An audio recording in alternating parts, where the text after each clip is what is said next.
Welcome, ladies and gentlemen, to Freaky Fast Broadcasting on your Monday night. Hopefully you enjoyed the off week that Monday had last week, as we are now back to the regular season. Race number 5 is upon us for the ISRC Larry R Productions Truck Series for Season 7. These drivers just came off of a 4-week race where they were at Daytona, Homestead, Iowa, and Road America before they had their off week where they had the better half dash.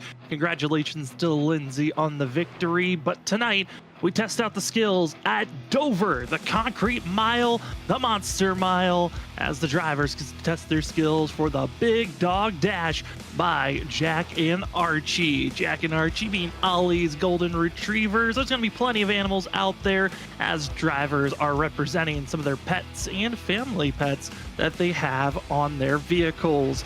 But tonight, going to be an important one. This is race number 7. We're entering into that middle of the regular season zone. We'll see how the drivers can react and prepare for the second half of the regular season. But for tonight, thank you for joining with us on Freaky Fast Broadcasting once again. My name is Sam Dyer. With me up the booth, as always, is Zach Hall. And Zach, the Monster Mile, this track has been ran 4 times in the past, and we're looking for a driver maybe to become a 2-time winner at this course. So will we see someone new once again? That's a huge question to be told here tonight at the Monster Mile, so to say, Sam. And it's going to be fun to watch this track right now, and the conditions we're seeing, very cold conditions, so it's really a ton of speed out there and a lot of mistakes being made from what I've seen in practice. I mean, you can see on screen right there in the final 20 seconds that a few people getting a little bit of wrecking out of the way here, hopefully before we head off into qualifying, because if you touch a wall, do any spin arounds like that, you will invalidate your lap, and passing is going to be critical. So you got to get a good qualifying lap. So let's see who can put it all together right here in this qualifying session. Practice is concluding. We're about to be entering into qualifying. All drivers will have 2 laps to put down their fastest lap possible, and only 5 minutes to do so. So you've got time to back off if you want, as the best laps ran at practice was by Vincent Sora at 22.623. As we enter into qualifying, we'll see if drivers can match that speed, or will they be a little bit slower as qualifying has officially started. And Zach, this track, Concrete, the Monster Mile, so unique of a course. It has the short track tendencies, but with a little bit of flair with the tightness that this track always seems to bring out. Curious on what your big factors are to watch out for here for qualifying, though. In qualifying, it's all about finding the speed. This place is... It'll take your breath away. It's something I compare it to Bristol, and I think a lot of what that has to do is not only because it's concrete, both those tracks, but the high banks and the high speeds that you turn to the corners, that if you just go in there and make a little tiny mistake, it can end in some very big consequences. So we'll have to see if anybody can go out there and really put it all together. But this track here, very, very tough when it comes to putting it perfectly all together, just due to the speed. And from what I've seen, a very loose racetrack also coming out of these corners, so it's going to be very easy just to slip up and make that mistake as you climb out 3 stories from that apex. As you're seeing Nick Crawford on screen, Nick Crawford going to be running his own special dog scheme for the 74. He's got Howard and Carl on the sides of the 74 truck. He's got a little bit of fur action for the spread on this scheme. But drivers getting prepared. Lap number 1 about to get ripping and rolling for a real true test lap for Nick Crawford. He set that whole entire warm-up first lap. It's all on this one for the 74. What true speed is there? Backing off by almost over 2 seconds to mount up the speed just to exit at turn number 4 properly. And for Nick Crawford, he wants that pull time. Currently, it's Presley Sora there, but Crawford crossed the line. Not gonna be enough, but it certainly was the best effort you could ask for. That it was. It's still a great effort there, putting him 5th on the board at the moment, Sam. But Presley Soar there took that top time from Mark Whitley, and I was expecting Whitley to be one of the drivers topping those time sheets. So that tells me that Presley Soar definitely put in a great lap. Let's see if anybody can take over that top spot. And it looks like Vincent Soar is going to slide himself in between Mark Whitley with his brother on the front rows. So we could see a Soar front row, but we're watching Cedric Hunter here as he'll come by to start that second lap and try to make speed running that high line. Coming into tonight, we've had 4 different pole sitters: Larry Yingling, Nick Crawford, Mark Whitley, and Vincent Sora. Presley Sora wanted to become the 5th different pole sitter, if possible, here tonight. But Cedric Hunter might have other plans in mind. Again, a very slow first lap for the 13, but he's hoping to match it here on lap number 2. As a lot of drivers' first laps are even besting Cedric Hunter, but he snaps loose off the exit. That's going to kill and scrub some time away. And for Cedric Hunter, 21st on the board, and with that major slide, only up to 14th, and the potential really was there for the 13 there, but coming up shy with just that snapping loose off the exit. That's all it takes, Sam, is quickly just to lose the rear end of that truck, and you won't have too much time to gather it up. Is Cody Reed right there coming by the first lap, I believe, on the board for him. Or actually, that's going to be the second one, and I'll put him 11th on the board right behind his teammate, Nick Crawford. So we'll see where the Snowy Desert Racing team lies, but it looks like Mason Cassidy now trying to put down a time. Another fast truck trying to put times out there is John Forbes. He goes to top 5 on the leaderboard. So John Forbes doing a great job there, putting himself forward.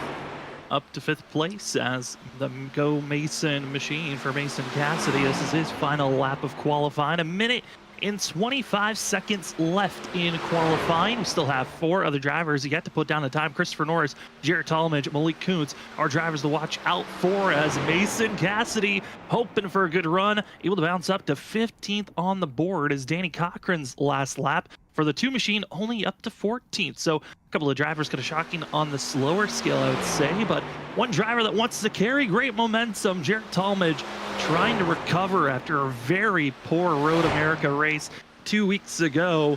Hoping tonight getting back on the ovals is going to help out the 10 as he's starting lap number 1, finishing lap number 1, about to start lap number 2.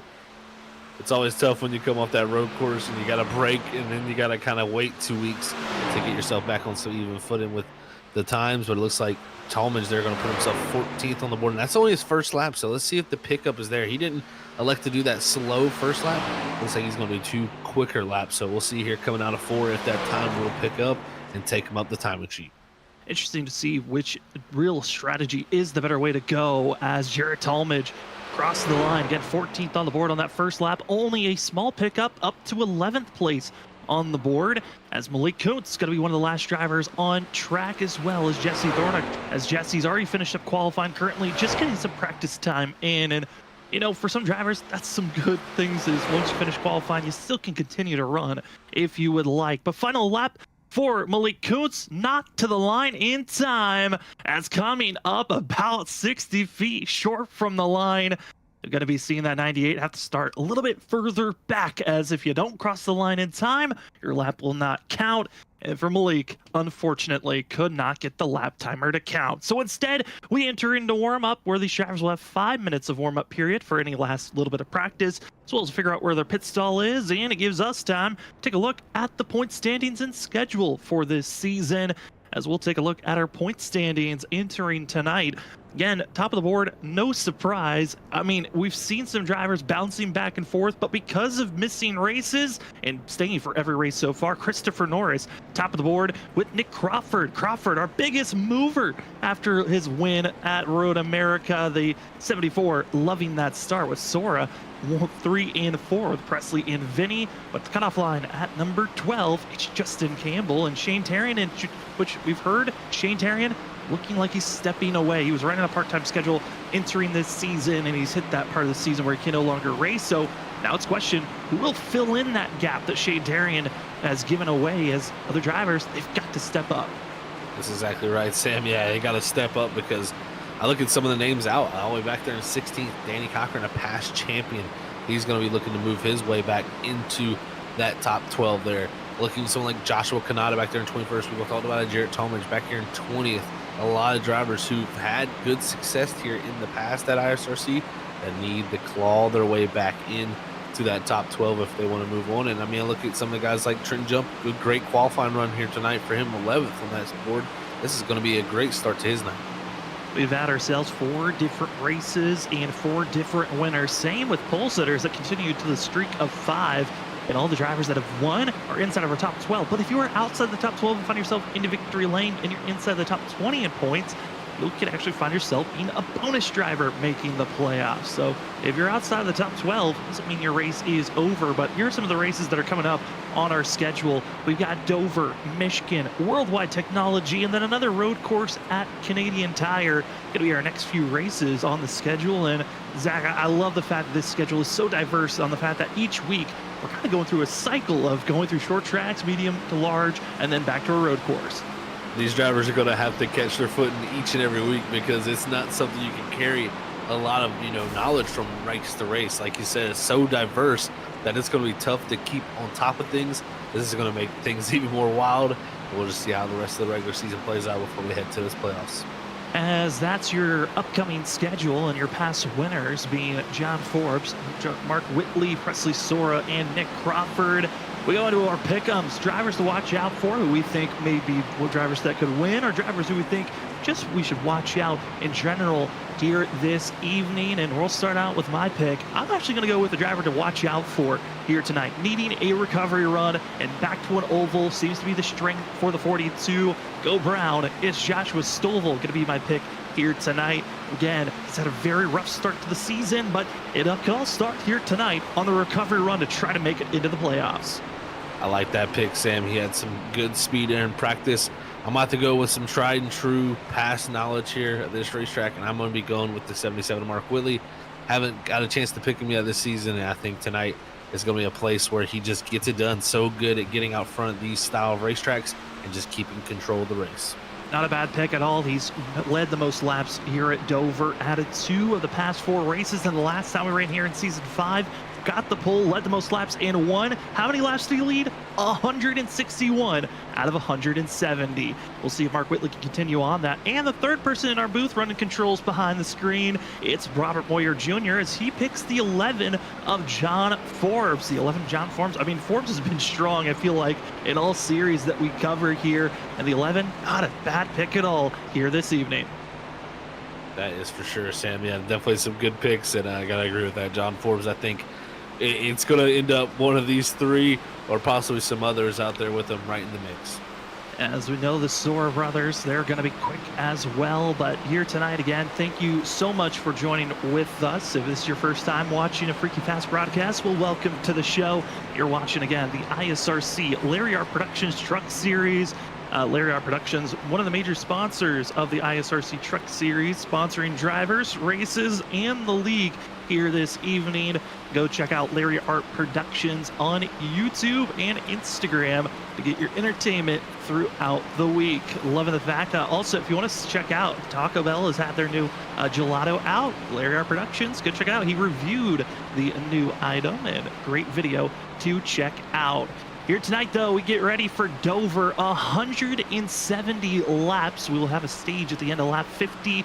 No fast repairs, 4 extra sets of tires and pit road to work with, and that fuel mileage, only 70 laps. So we're expecting some pit stops if we stay green to happen halfway through this race. As the drivers get prepared, it's time to grid up. We got almost 30 drivers showing up for tonight's race. We'll see if all 30 take the grid. As your starting grid here tonight, going to be your 5th different pole sitter in his first time this season. It's the 12 of Presley Sora taking the top of the board. Going to be on his outside. It's the 15 of Vincent Sora, the season 1 champ, the veteran of the series. Watch out for Vinny here this evening. Driver that has won multiple times in the ISRC Truck Series, the most winningest driver of the series. It's Mark Whitley in the 3rd position for the 77. Trenton Jump going to be starting in 4th place with John Forbes in 5th. Justin Campbell down in 6th position, 12th in points. He needs to continue on that run with Thomas Green 7th. Joshua Stovall, my pick, going to be starting in 8th place. 9th is Larry Yingling, and finishing out our top 10, it's the 24 of Ollie Fonseca. Starting in the 11th position, it's going to be the 10 truck of Jarek Talmadge. Alongside him in 12th, it's going to be last week's winner, or 2 weeks ago winner from Road America, Nick Crawford. In 13th position, it's going to be the 25 of Cody Reed with Samuel Garcia qualifying 14th. 15th in qualifying is going to be the 2 of Danny Cochran. Alongside him in 16th is going to be the 17 of Mason Cassidy.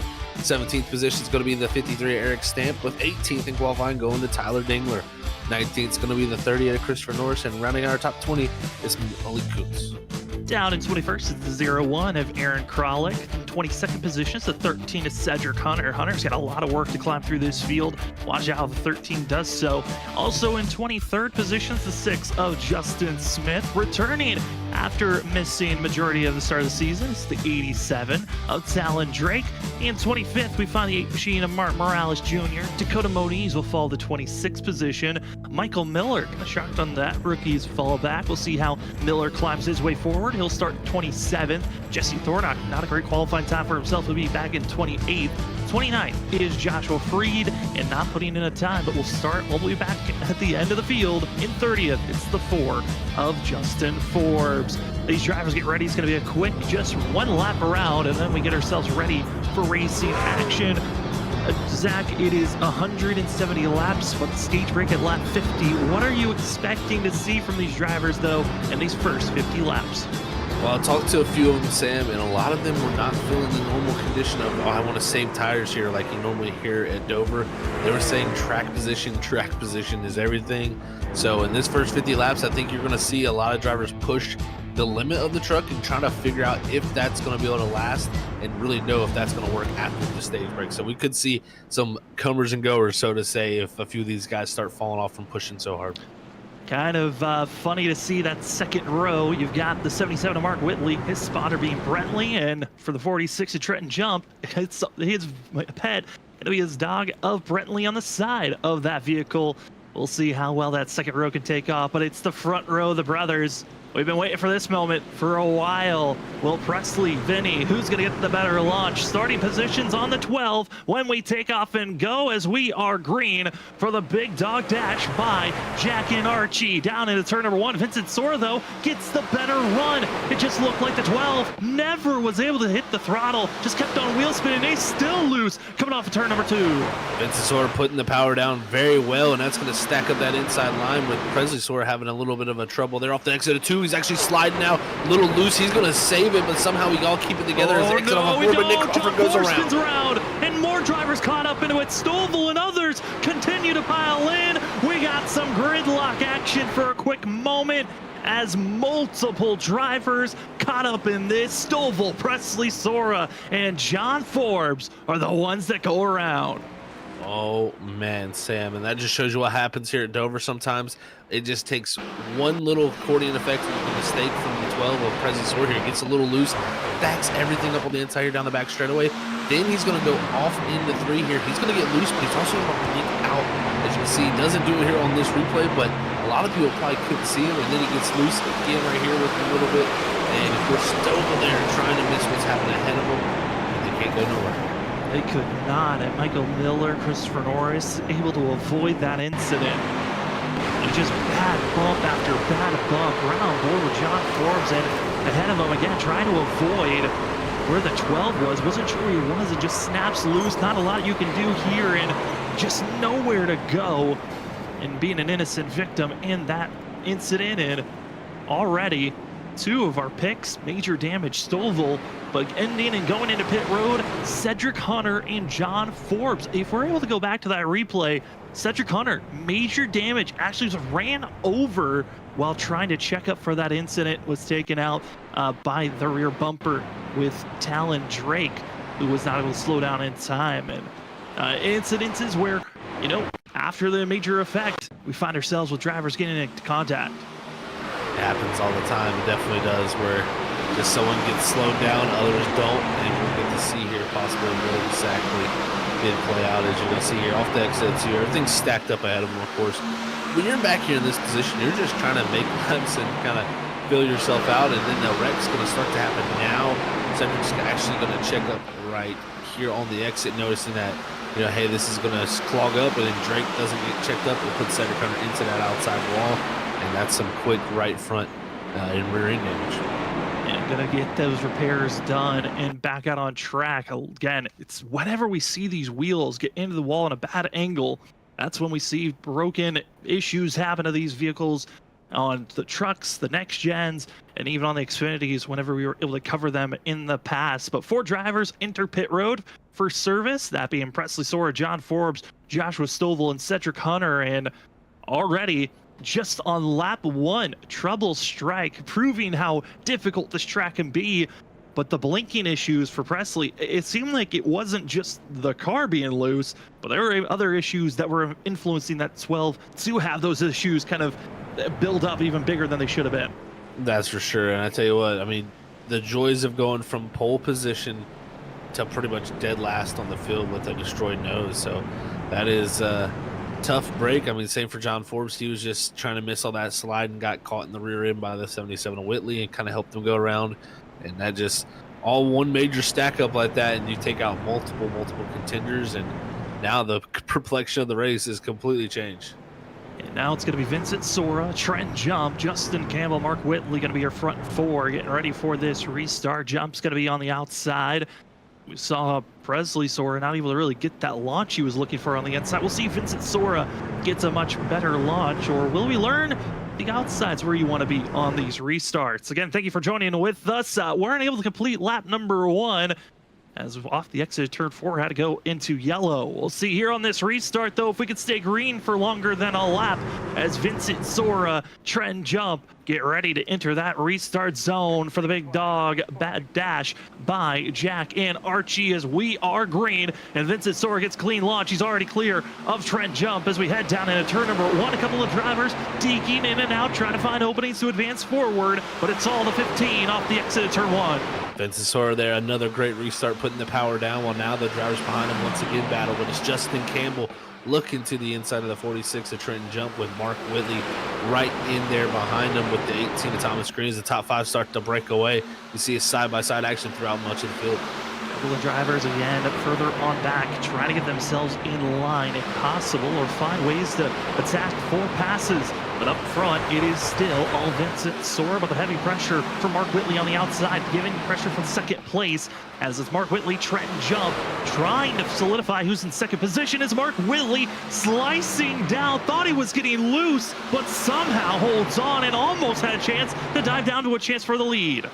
Like I said, I didn't think a lot of drivers were going to save tires here with the way the condition of the track is with Thomas Green there and Trenton Jump almost coming together off the exit of 2. That's going to slow up Trenton Jump and drop him back to the 5th position, battling with the likes of Justin Campbell. But yeah, I think Whitley here trying everything in his power to get clean air. I think Vincent Sora knows that clean air is going to be critical. These two are going to battle super hard. That puff of smoke was from an incident of before of Justin Forbes, who spun on his own. He stayed green even with that spin.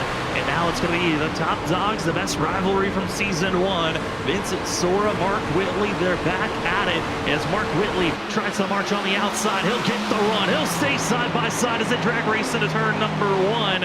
But the driver that's loving this action, it's Thomas Green, who's just inking closer and closer to our top 2 as they were fighting side by side. But now it's Mark Whitley, where the most dominant position he could be, but the reckon behind, it's Christopher Norris in the 38, all the way down in 26th position, as well as Presley Sora and a couple of others making aftermath after the spin. Oh no, bad case there for the 38 of Christopher Norris. I think he might have got a little bit of help here, guys, from what I've seen. It looks like maybe a net code, but it looks like maybe a little help from Alan Drake there in the 87 here second. So we're trying to get a look here. Odd to see on that angle. Might need a chopper or blimp view to get a better look at it, but you see Presley Sora kind of spinning out to try to avoid going into Christopher Norris. Heard from the brake bias, it is difficult to slow down immediately when you slam on the brakes, but here's going to be your top view. Hopefully this can give us the angle, as it's kind of a tough part of the track for all the cameras to kind of give us the best shot of this. But Zach, I think you might have been dead on the fact that it was slight net code that got Norris squeezed, but it was going to be close either way. It was going to definitely be close either way, but yeah, I think definitely some net code playing a little bit of effect there, but that's tough for Christopher Norris. And like you said, Presley Sora came in there sliding. Luckily, he doesn't hit anything, but yeah, a little bit of a hit there to the left front of that 38. But I think he should be all right from looking at it. Doesn't seem like it's scuffed up that truck too badly here. So we'll get another look from the rear cam of the truck. It's Christopher Norris trying to run his own pace and looked like for talent. He was getting in the throttle sooner, felt a lot more confident. Norris on the inside not as confident, and it's tap spun, and there goes the 12. As with the timing of this yellow allows a couple of drivers to think to hit pit road. Shockingly, Nick Crawford took a lot of gamble and a risk after he got his win last season, and he came away with 6 wins in total with these type of gamble moves. Hitting this caution, tires, fuel is the 74. He'll start at the end of this line. That is going to be a tall task for him to come back from, doing that, but we'll see. Nick Crawford always willing to play strategies, so I wouldn't put it past him to call this the right way, Sam. Also giving time for Christopher Norris to get repairs done. Presley Sora, Joshua Stovall, Cedric Hunter, who were heavily involved in our first caution, they're able to get even more damage repair. Try to get those machines to at least a working function to be competitive here tonight, to maybe salvage a top 15, maybe even a top 10 if they're lucky here this evening. Still early in the race. Luckily, when you haven't blown the engine, if you get damage, you're still in the fight. So these drivers know their race is not completely over. I mean, Zach, we've seen this even for Cedric Hunter, who came away with the win this past Wednesday in the WSSR. Had an early issue, but came away with the win. Some of these drivers, sometimes they need that wake-up call of, oh no, I'm in an incident, to finally get in that mode of a winning factor. It really can wake you up, and just really anything in a race can change. You could go from just not having very good pace, and then all of a sudden things play out where you're actually in a perfect position to win the race. So, you got to take the race as it goes, and you can't get too down on yourself. But, you have those moments of reflection of like, man, that can't happen again is a good thing, but you can't let it get you too down, like I'm saying, because it can really affect just your confidence of how you drive. And we'll see now if a few of those guys have some fire lit underneath them, or that's going to affect their confidence and maybe just, take their day down a notch. So we'll see how it plays out. But I think these two in the front row, when we get it back going, they're going to be fighting hard once again. Drivers are itching to get rolling as we've been stacked 2 by 2, but the base car lights did not click off. That we are waiting for that. That will be your indication that we have 1 to go here this evening. And this is only race 5 of the regular season. We still have ourselves plenty of regular season races to go before they enter the playoffs, where drivers are hoping to hoist that Season 7 championship. Some of the favorites being up front here this evening with Mark Whitley, Vincent Sora, Thomas Green with the way he ran last season. Also seeing Justin Campbell, one of our final 4 contenders from last season, hoping for a good run. Some drivers, though, that with the early incidences have slotted themselves inside of our top 10. Sam Garcia now going to be up to 9th. Danny Cochran, after his poor qualifying run, is up to 10th place. And Cody Reed as well, going to be one of those drivers that's now up to 8th position and hoping to continue on. I want to say thank you to all those that have been commenting in the chat. We adore you guys. We say thank you to those that interact. If you're enjoying the broadcast here this evening, remember to hit that like button. And if you haven't already, hit the subscribe button to be notified when we go live 4 times a week, Monday through Thursday. As it's Mark Whitley, Vincent Sora, stacked 2 by 2. We're about to go back to green flag racing here this evening, as it is Mark Whitley going to be ready to take off and go for the 77 machine. This is where he's at his strongest, is when he's leading the race into the restart zone, and already going to be a half a car length ahead as the big dog dash by Jax and Archie is underway, as the drivers up front all have to run down this Harpoon Designs machine. Great start from Whitley out front, and that allows Vincent Sora to slide into second, but it's the battle for third. Justin Campbell, now Thomas Green, and along with the 24 Fonseca, all these drivers battling for the 3rd position on back, looking to try to get some of that track position to challenge these top 2. Ollie Fonseca here tonight. He might have had his dogs be the sponsor of tonight's race, but on the truck, he's got his new little kitty. It's Sox trying to woo the 24 back into victory lane. Ollie Fonseca got his first ever win at this track all the way back in Season 3 for the ISRC Truck Series. He would love to get another victory. He's performed so well here at Dover in the past, and right now watching that great battle for 3rd place is Campbell, Green. They figure out that it's going to be the 9 for now, as Mark Whitley, fastest lap of the race so far, gets put down by the 77. He is out there putting down some laps right now, that's for sure, Sam. He is not willing to wait one bit at all, and we'll see if that comes back to bite him a little bit, or does it play into his favor. I mean, like I said, a few drivers felt like that was going to be the way to go. We'll see if that is the proper way to go to say here. As we look at Jared Talmadge right now, he's in the 8th position as he's seeing the battle up there for 3rd. Still rage on with Campbell and Green, but it seems like it straightens out for the time being. Trouble, though, for some vehicles that are out on track. Yellow flag will be thrown, and it's Cedric Hunter and Martin Morales Jr. Collision on the front stretch. It was the 8 spun around initially, and Cedric Hunter piling aggressively there at the end. Oh, man, this is going to be a tough sight to see here. Is just a simple mistake from Martin here. As you're going to see, he's going down through 1 and 2, battling for position. And he's going to have Nick Crawford, who is on those fresher tires, trying to work his way around the outside here down into 3. And Martin's going to drive off into 3 really deep here, slide up the track, and then right here it's going to get loose. And this is what's going to cause him to slide. He's going to try to catch it, bring it back up the track, then he's going to bring it back left. And I think right there, that back left moment caught Cedric Hunter off guard because he was pointing to that left side, and just things quickly closed the door on there. Cedric Hunter comes piling in. It just was nowhere to go. Caution wasn't going to be thrown until John Forbes came driving on by. The driver's being slow, but here's to the right on top of the 13. As he sees a driver spin, sees smoke, goes to clearance, and there's the car just when he goes down to try to avoid the smoke. And you know, for some drivers, they'll see that there's oncoming traffic and think instinctually they're going to drop down low, get out of the way. But the driver that's coming to the incident, they're thinking, okay, that car's going to move in a kind of predictable pattern. When you see an unpredictable pattern, usually you're caught up in the mess. That's for sure. Unpredictability usually leads to sometimes some surprise things. And the caution wasn't out yet at this point until that pretty much happens right there. And then, yeah, I mean, for him, he thought it looked like the 8 was going to stay up top, and the 8 kind of comes back left, and that is pretty much night over for the 13.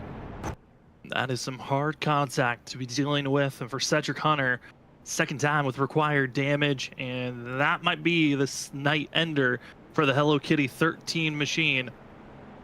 So we get ourselves prepared for this restart. There's a couple of other vehicles out there running some special schemes for themselves.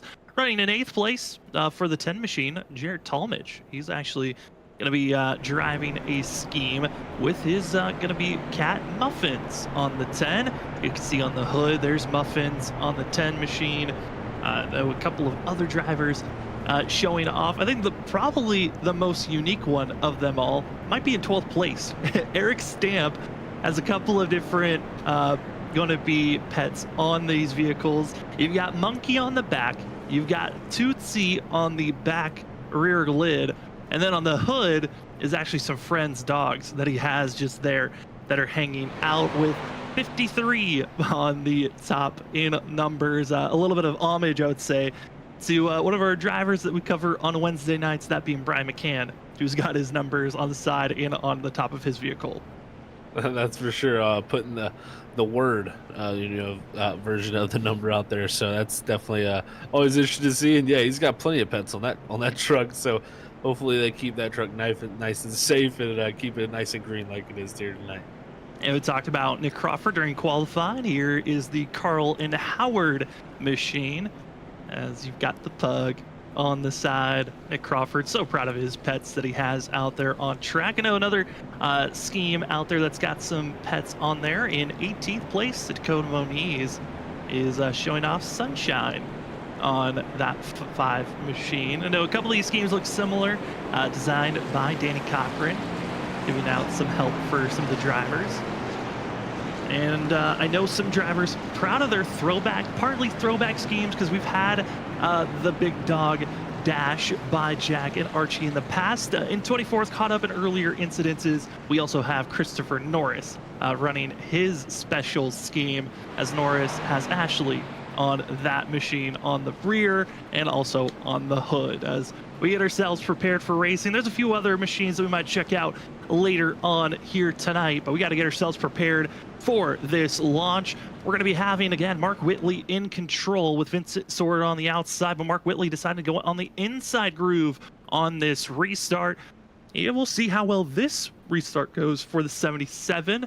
as Vincent Soar, Thomas Green, Justin Campbell get prepared to follow in suit. Thank you so much for joining with us. See Barney the Flagman switching flags. It is time for another restart, another attempt. Can we stay green, or will we need a couple of more yellows? Stage break at the end of lap 50. We're almost halfway there, as here we go. Mark Whitley takes us to the green, not as quick as a launch that maybe he was hoping for. They're almost still sideways for the lead, going through 1 and 2. Vincent Soar almost able to get to the right rear quarter panel of that 77 there on that restart. Like you said, very close actually. Whitley would have definitely hoped for more there, but down the back straightaway, Campbell trying to fight off the likes of the 18 and Thomas Green. We've seen that battle for multiple restarts now. Is Fonseca also right there in tow, but looks like Campbell a little bit into the outside wall, and that's how quick things can happen here at Dover, just climbing out of these giant corners. These corners from the top of the track to the bottom of the apex, the highest to lowest, it is 3 stories in length, and it is a long drop. Drivers love to use the gravity, but it also can be tricky, especially off the exit of the corner. When you go from these extreme banks to a slightly less banked, you can see the wiggles that these drivers deal with. It is very much unsettling each and every corner you take for these vehicles. That weight transfer, it's a lot, as we're seeing the likes of Thomas Green and others just continue to try to have a handful off the exit of the corner. As we're halfway through this stage, with the amount of restarts we've had, these tires are pretty cooled off. And Zach, I'm curious if maybe that's maybe causing a little bit of a factor here on these restarts on why we're seeing so much movement from these drivers. That's for sure, Sammy, especially with the conditions the way they've been tonight here with the overcast, now mostly cloudy conditions. It's been a track that I think cold tires are kind of tough to deal with, you know, because there's the colder conditions with the concrete. So we'll get to see exactly what the weather is here. It's going to be, I think, something that we talk about as the day goes on, because earlier it was a little bit overcast, but it seems like some of these clouds have started to move out here as we'll take a look at that weather here. As your weather conditions for tonight, going to be 74 degrees Fahrenheit. The track temp just raising up to 89 Fahrenheit. The wind staying pretty stable at 6, and the humidity, thank goodness, is down at 36%, meaning that we can see these trucks clearly here this evening. I know we've had a couple of fog races in the past, so it's always nice when we get a just cloudy day and not a foggy day, as those weather conditions are going to be taking a look at maybe later on, as Martin Morales Jr. for another time goes around bringing out another caution here this evening. Oh no, the monster is collecting its victims, and multiple times, like you said, for Martin, so that's tough for him. And just a simple mistake running by himself back there off the exit of 2, and it's so easy to do. I heard a lot of people say 2 was going to be a trouble spot, and it definitely was for Martin. It's going to be off the exit turn 2, and having one driver behind them.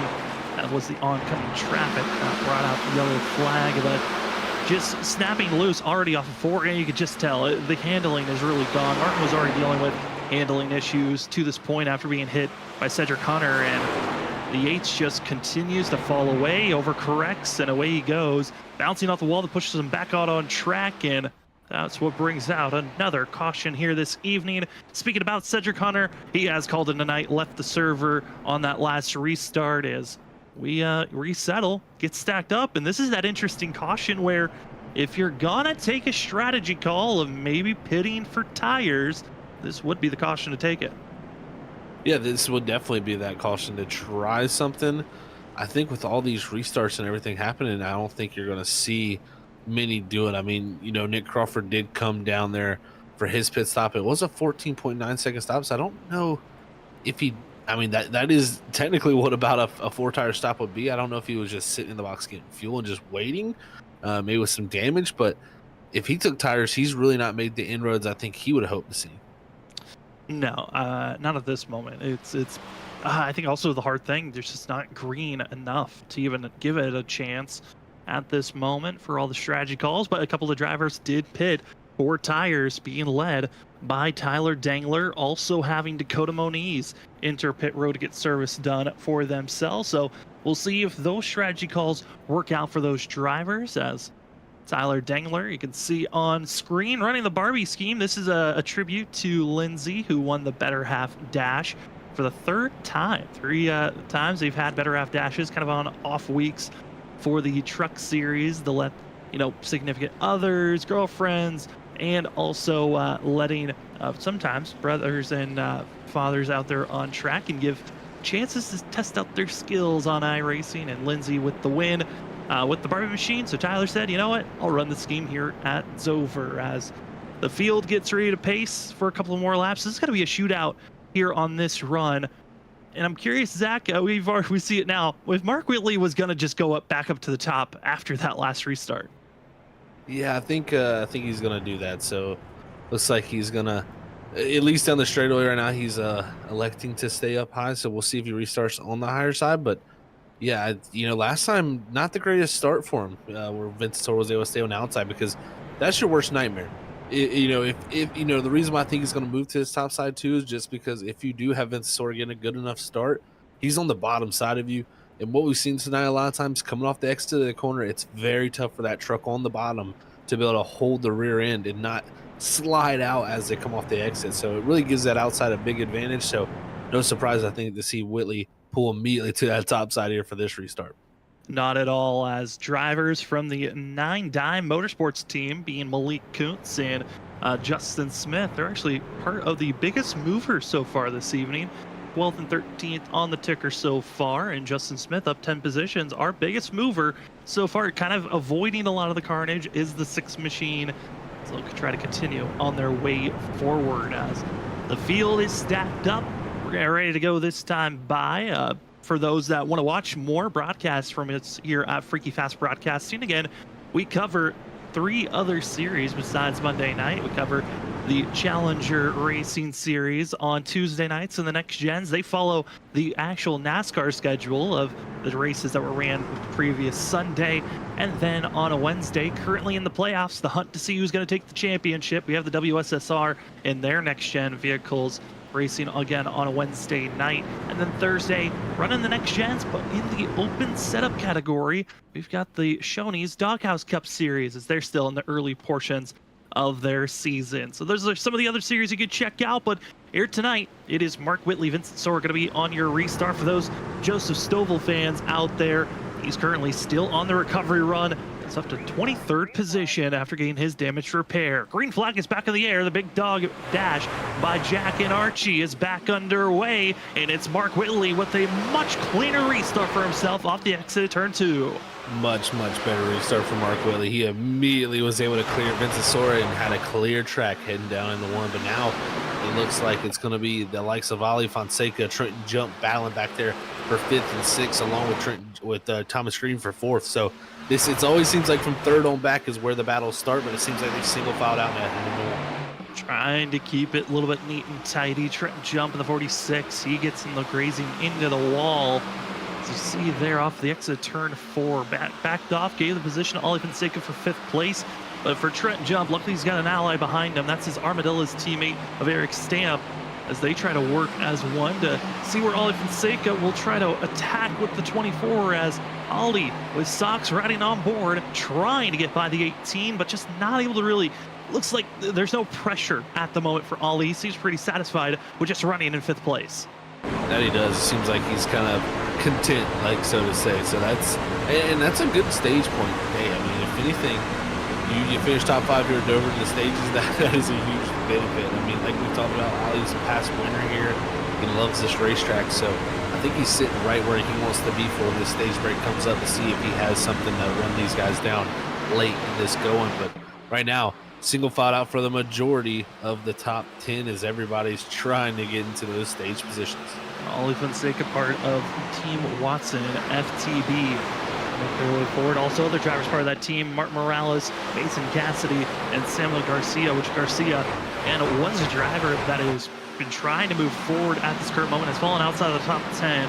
Kind of in just salvage mode at this moment, as some of the other drivers that are getting mixy with one another. You've got the 87 of Talent trying to make their way forward, as well as seen Nick Crawford, who took fresh tires. That was 26 laps ago, trying to figure out how to get by the likes of Larry Yingling, Christopher Norris, and Samuel Garcia to crack into our top 15.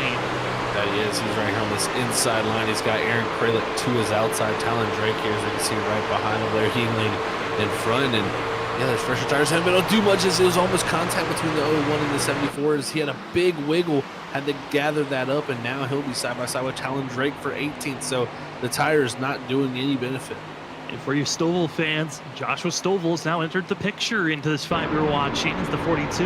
Now as you're right on board, watching this great duel between Drake and Crawford, as Stovall's trying to figure out, do you go left, do you go right? It looks like just stay in line for now and trying to set up to get by Crawford, which Crawford, even with those fresher tires, doesn't look like the aggression level is there, as we're closing in to 10 laps to go left in this stage. And if you want stage bonus points, this is the time to go, because you're losing out on attempts to make passes.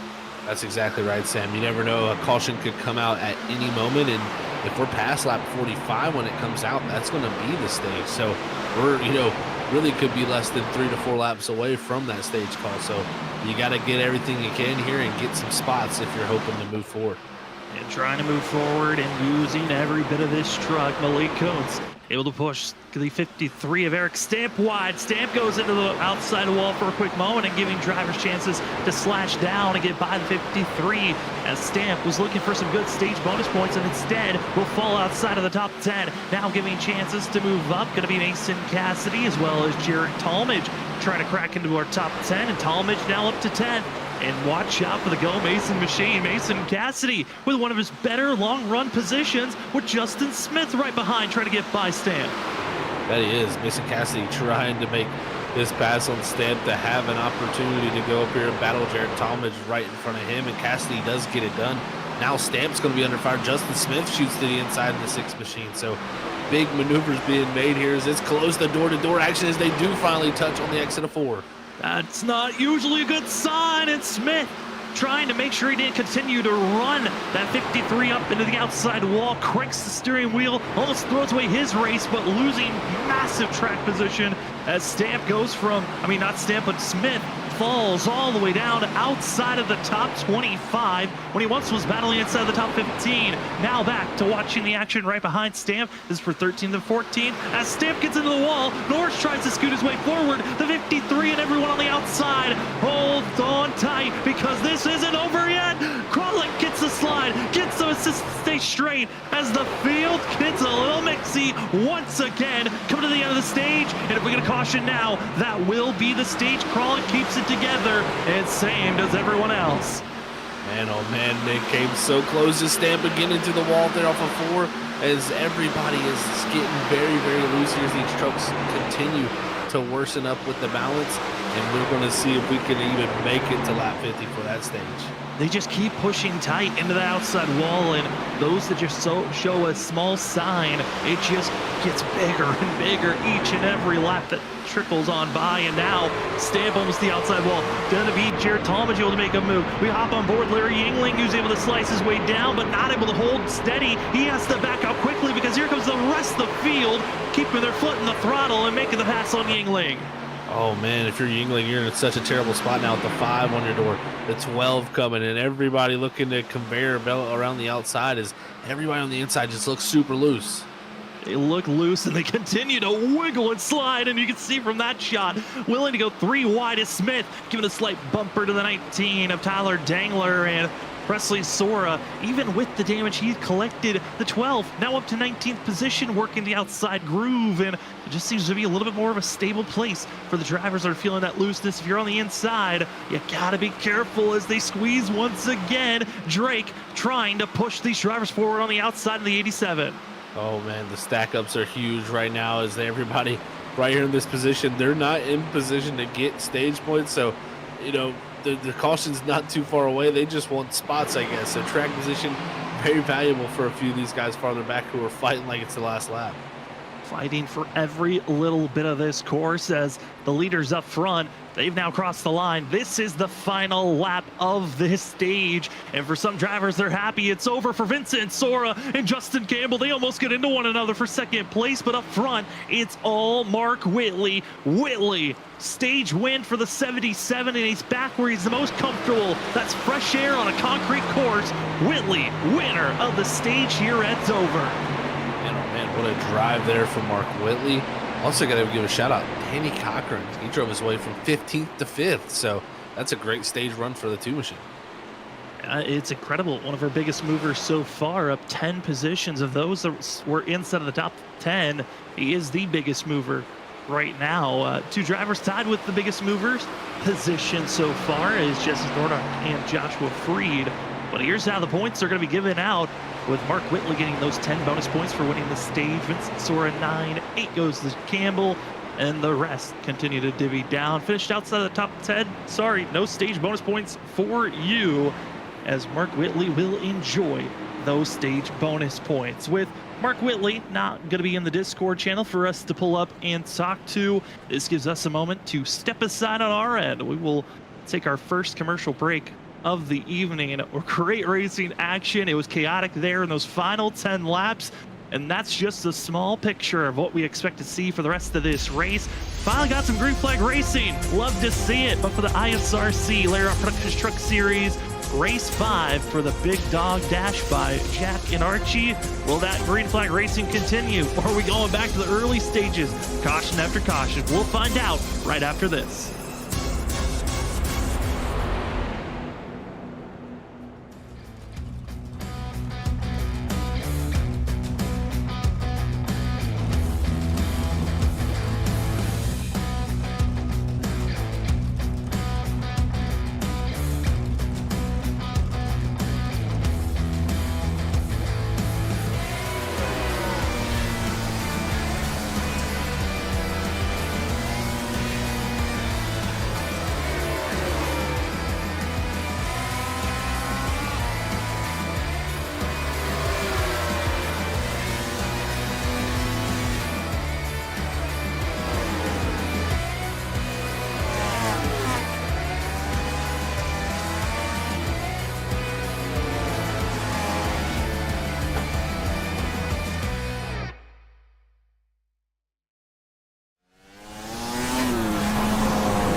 Welcome back, ladies and gentlemen. We are back to green flag action for the big dog dash by Jax and Archie, Dogs of Ali Fonseca.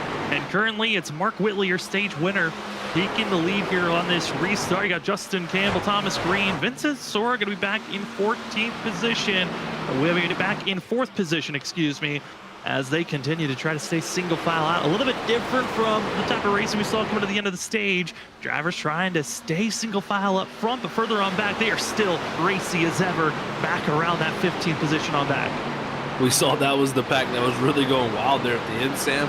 Well, that continues on after this stage break as they're trying everything in their power just to gain spots. It's so tough to pass here that I think the aggression level has just got to be so high farther back in the field like this if you want to be able to have a chance to go forward. And one of the drivers trying to go forward is the 12 of Presley Sora, but it's Tyler Dingler on the inside wall. Into the inside wall, but after hitting the wall, he straightens it out, so we will stay green. Other driver, just a couple of laps previous to that, was Justin Forbes, who got some damage. He was going back into pit road to get service done. Why not try 3 wide as Presley Sora has to back out of it? Those other drivers did not know they were going to be 3 wide. Joshua Freed on the inside 39, and Jesse Thornock on the outside group for the 20, and smart move by the 12 to back out of it. Now has got a chance to take an individual pass from each one of those drivers. Again, Presley Sora caught up in our first incident of the day, coming off of turn number 4 and grabbing the pole position. Heavy damage on the 12, but a lot of work if he wants to get back up front inside of our top 10, as currently this is all battling for 15th position. Other drivers bouncing to the inside. There's the 11 of John Forbes. Haven't really seen Forbes either, as up front, damage. Oh no, it's Ali Fonseca and Danny Cochran involved. Oh no, that is not good. Those 2 top contenders, and they are hurt off the exit of 2. Justin Smith's going to have some damage too, and the yellow flag is going to fly once again.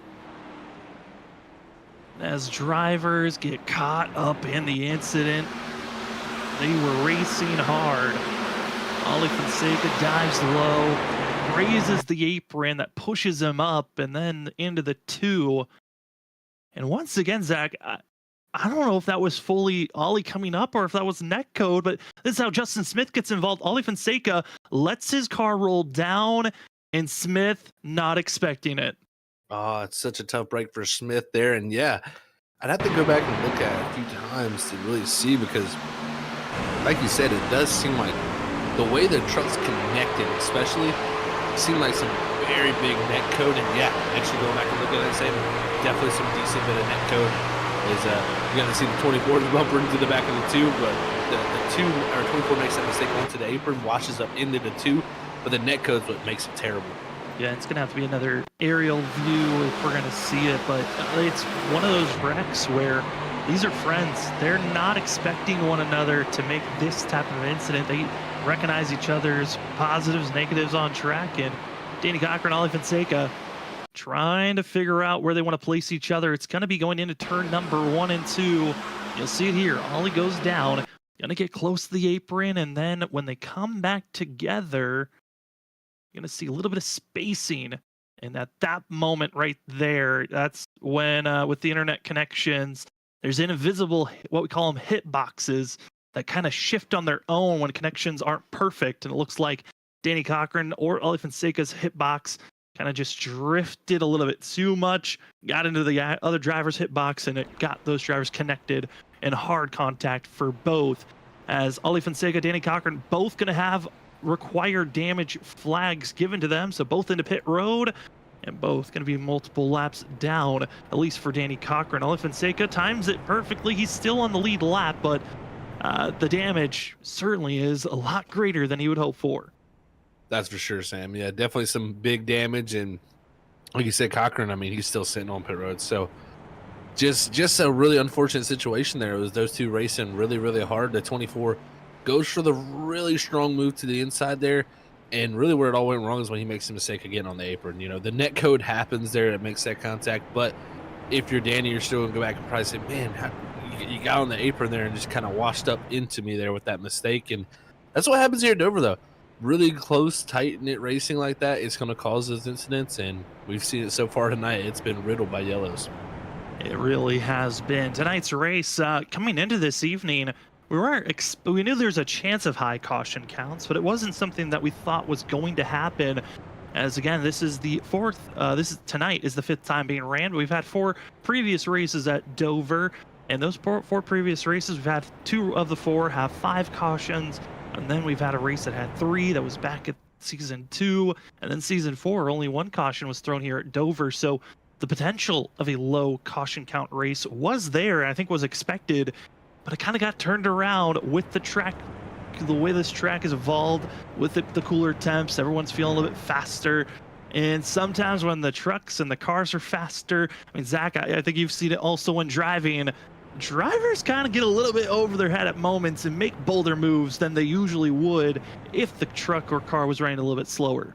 You're exactly right, Sam. When everybody is quick, it just equates to everybody being that much more close. You know, when you have that speed and that higher speed, there's more risk involved in it, and it really makes things very easily able to be mistakes. And that's the kind of thing you see. What you see a lot of times when you have conditions like this, where it's cooler like this, you'll see the speeds increase, but that margin of window of error kind of decreases. It's a smaller window, in my opinion, when you're going faster. So it's easier to have those big moments turn into wrecks instead of just big slides. So that's one thing that can really stack things up. And then, of course, everybody just being quick is everybody's on top of each other.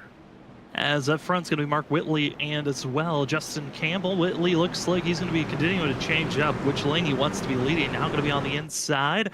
And you can see it in the chat. People are cheering it on. Stovall is just outside of our top 10, that 42, trying to make his recovery run to get back into the mix. Also got Mason Cassidy inside of our top 10. Christopher Norris is inside of our top 10 as he was caught up in earlier issues. As we are green here tonight, once again, for the big dog dash by Jax and Archie and Mark Whitley to the point, and already going to be a little bit less than a half car length ahead of Campbell as they exit out of turn number 2. Great start once again from Whitley out front, but it's everybody from really the 9th position on back that's starting to make moves. Is Christopher Norris on the inside of Malik Kuntz, and the 98 was a truck I kind of was looking to watch out for here tonight, because last time we were at Dover, he was definitely one of the stronger drivers, if I'm not mistaken. I think he won this race.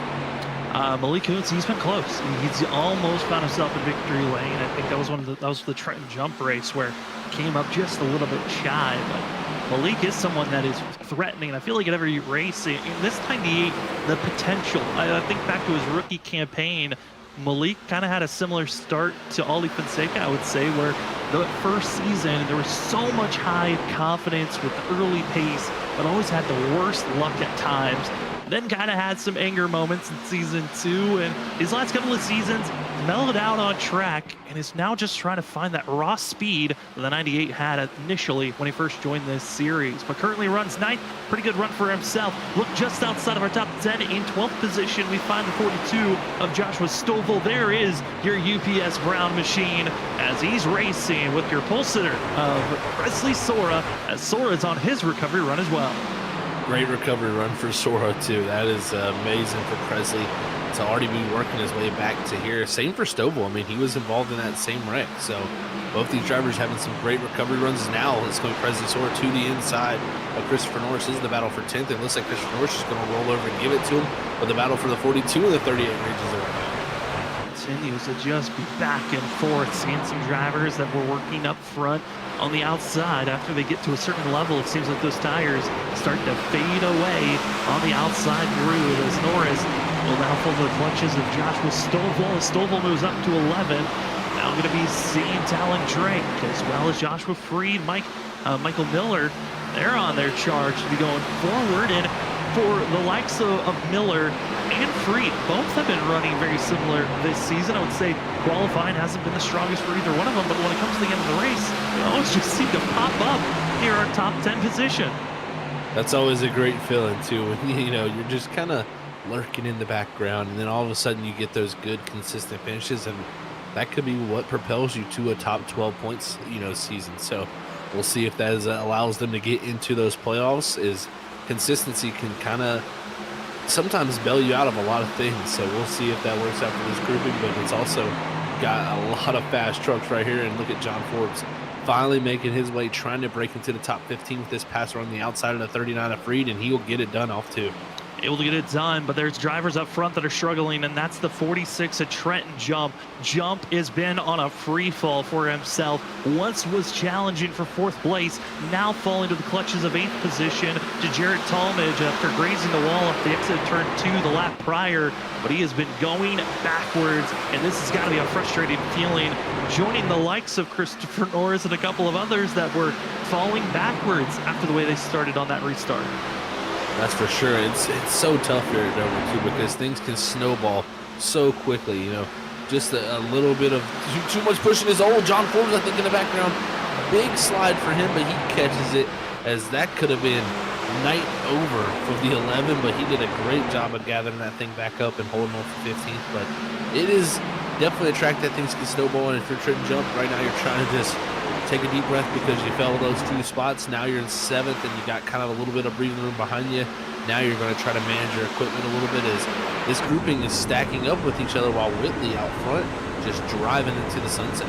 I mean, this is kind of a normal Mark Whitley type of a win. This is why he's the most winningest driver in this series. When Mark Whitley gets clean air, he is the most dominant driver in this series, and that's why it's so scary when you get him up front early on in a race. He won this race all the way back in season 5, led 161 of 170 laps. He got the pole that day, led the most laps and won. But here tonight, the fear of Mark Whitley is quite high for the 77 with how big of a gap he's got right now. The things that could cost Mark Whitley is pit strategy. That has been a point that could get him in trouble, and he's got to hope that if we stay green and we have a green flag pit stop later on in this race, he finds himself in the right strategy point. Yeah, you got to be on the right side of the strategy for sure. I mean, like you said, he's so good in clean air, but if he has some type of strategy mistake go wrong, as he puts Ali Fonseca a lap down there, so Fonseca will fall to 1 lap down now, unfortunately. But if you're Whitley, you can't have that strategy go wrong, because like we said, so good out in clean air, but if he gets caught up in the back here, it's going to be tough to move your way forward. Trying to continue on with the battles that are happening out on track. Again, second on back starting to close in on one another. Ali Fonseca kind of going to be a little bit of a factor that gets everyone pushed up.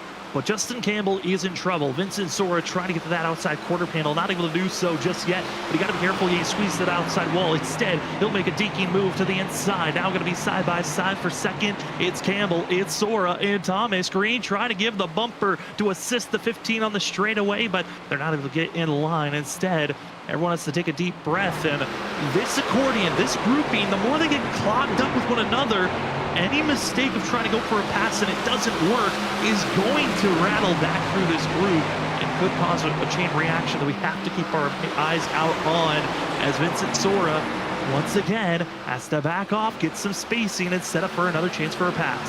It's so tough. Vincent Sora looked like he was trying to make that maneuver on the 9 and just didn't have the rear grip to really put the power down to pull up to it. So tough situation if you're Vincent Sora trying to go forward, but it's one of those things here, Dover, we're going to have a tough time doing. Is looks like Mason Cassidy all over the back bumpy on Cody Reed has broke his way into the top 5. These two get a little rowdy. Is the 6th of Justin Smith here, who is 1 lap down now, for the first truck a lap down, getting passed by this grouping here, just way off the pace. Way off the quiet pace again, caught up in that earlier incident, and then also find himself just, I think, a lack of power really is there for the 6th machine. Here's some of the other battles that are happening out on course. This is battling for just inside of our top 20. This is Joshua Freed in 18th, 19th is Sam Garcia, and Dakota Moniz in 20th, as this grouping of drivers seeing the poking of nose by the 50, but nowhere really to go. It's, oh no, in front of our leaders, it's Justin Ford scrambling and spinning in front of the pack. And oh no, it looked like a pit road move gone wrong, and that almost wiped out most of our top 10. Luckily, they were able to avoid. Oh man, yeah, he got on the pit road way too hot there on the apron and got that truck bouncing. As we'll go back here and check it out, he was just ahead of Mark Whitley. He was 2 laps down at this point right here, and I think he was saying, man, I gotta get the pit road and get some new tires on this truck. Maybe he took a wave around or something, just not feeling confident with those older set of tires. But he's going to come down the back straightaway here, dive to the inside, and right here it's going to bounce the truck when he hits this transition.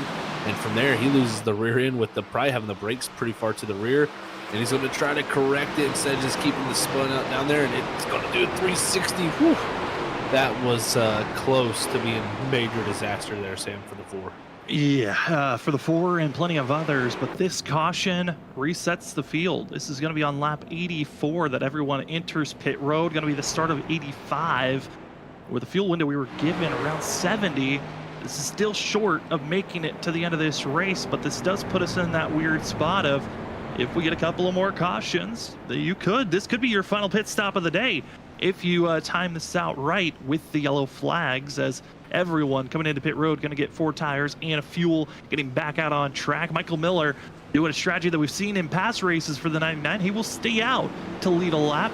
The 99 expected to hit pit road the lap after, but Zach, that is it's a wake-up call if anyone was feeling a little relaxed, which I doubt it with the way we were seeing the racing close up on everyone. That certainly was the wake-up call of, okay, we're past halfway. You better hope that you're hitting the right marks now. Yeah, that was for sure a wake-up call. I think a lot of people probably got a little scared there that, hey, my race was going to end quickly. But it's so interesting to see that, the different strategies, and now with everybody coming down the pit here, I'm really, really interested to see what we're going to be like when it comes to fuel, because this racetrack, sometimes you can go on the farther distance side of things. And, we've seen a few times lately with the few races of Freaky Fast where it's that perfectly timed caution to right outside the fuel window, and saving fuel has usually come back to win. But this place, with so much tire fall off, and it being only a 22 to 23 second lap around here, you can actually make a pit stop and make that time up. It's just going to be the question of which strategy works better. Which strategy is going to be there, but again, this is going to be a close call. I think the big thing when it comes down to fuel mileage here at Dover, Zach, I could be wrong on this, but I feel like it's more so tires that you're more concerned about than it is fuel. So I don't even know if we're going to get to that fuel mileage mark for some of these drivers further on back, because sometimes it feels like if you're trying to save, sometimes you're not saving the tires as well as you'd hope. That's exactly right, Sam, for sure. And what I just looked at, I just went and found a little bit of data just to make sure that I was feeling like we were close. We are somewhat close when it comes to making it on fuel, but I still think we're about 4 laps short of that mark. So it looks like you can go around 74 laps. I mean, if you could stretch it out, you could probably go 80, but I still think you're going to need a little bit more fuel for these guys if they're going to make it. So most likely, like you said, tires are going to be the huge thing here of concern. So we'll get to see how these guys split this run up, so to say. You could really see some really try to push and pit a little bit earlier, but you always have that chance. When you pit earlier, you can get caught out by that caution, and that yellow flag has been frequent tonight. You don't want to have that happen, because you will go a lap down. As the drivers are having their break, hey, maybe you need a break throughout the day, go check out Larry Art Productions YouTube and Instagram page for some great humor and ways to promo for the next race. ISRC Larry Art Productions Truck Series is happy to have Larry Arts as one of the major sponsors of the Truck Series, as Larry sponsors a lot of the drivers, also some races, as well as the league. It's been a great partner for the ISRC Truck Series, as Larry gives out great content for comedy, humor, to reviews. Check him out again on Instagram and on YouTube. For us here on Freaky Fast Broadcasting, if you're enjoying the show, again, best way for us to know is you liking the video of this stream, as well as commenting in the chat or just subscribing. Those are the 3 major ways to let us know, hey, you're enjoying the product that we're giving you out. It helps when the drivers give us great shows, and we're hoping that this restart is another fantastic one, as the Big Dog Dash by Jax and Archie is about to get back underway. It's Mark Whitley, Justin Campbell going to be your front 2. They are trying to keep it close is the 9, and I gotta say, for Mark Whitley, he's still switching back and forth, but at times it seems like Campbell is almost figuring it out. He almost did seem to figure it out, but as Vincent Sorio gets big loose off the exit of 2, it's going to stack it up, and now he's going to lose multiple spots, possibly dropping all the way back to 6, and now we're going to have Trenton jump to the outside. So this may be the 15 all the way back to 7th, unless he can't hold off his brother, but now he'll slot in there as the 12 is going to look to the inside, and also have the 11 of John Forbes coming forward. They are all on top of one another, and don't look now, there's a couple of other faces that would love to get into the mix. You've also got Talon Drake, who's just behind, as well as watching out for Jarrett Talmadge, who's trying to find a mixture, as Malik Coots gets pushed high, and everyone's favorite is the brothers. Both their internets flash for a second. That's why they blinked at the same moment as Drake drifts low. Gotta be careful, might be going 3 wide, as Stovall's able to scoot his way through past the 87. Stovall, Malik, they're lucky to get by, as Malik snaps loose, gets into Stovall, they keep it together and straight. Woo! Zach is getting loose in these cold tires. They are not friendly for the field at this moment.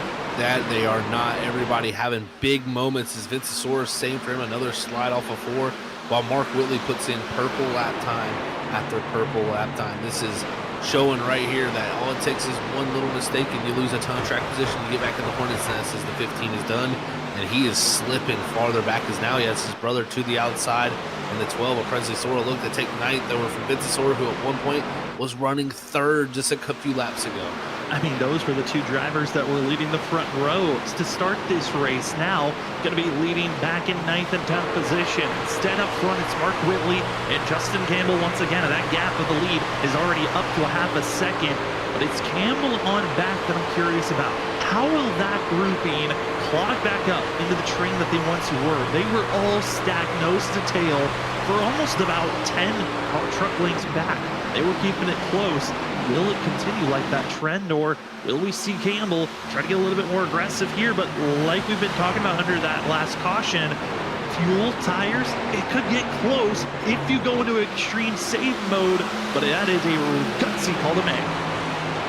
It is definitely a gutsy call to make, so we'll see if anybody elects to do that. But right now, Campbell kind of clean breathing room around him as Whitley's pulled almost about a 0.6 of a second gap, with now about a half-second gap back to Thomas Green for Justin Campbell. So it's just right now a lot more spread out when it comes to our grouping up front. But I tell you what, that doesn't mean that nothing can't happen here quickly, because we've seen all night this track has took some people big time victim-wise when it comes off the exit of these corners.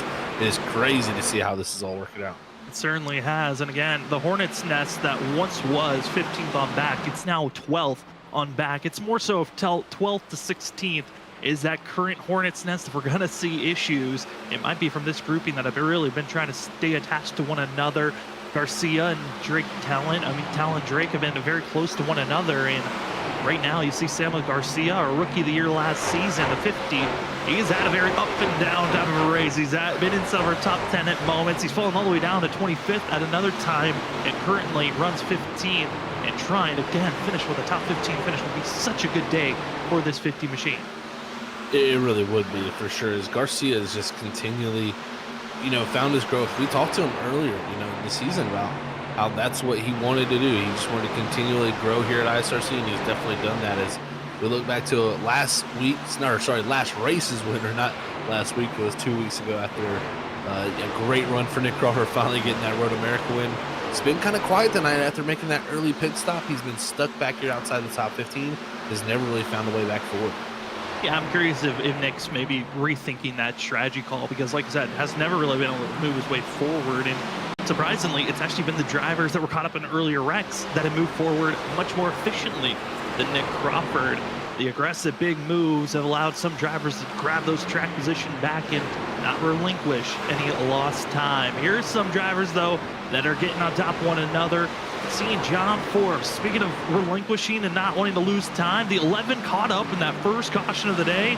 Well, guess what? He's not showing that he has any damage. The 11 now putting the pressure on Cody Reed, the teammates for Snowy Desert Racing, now going to be side by side as Forbes makes the charge on the outside groove.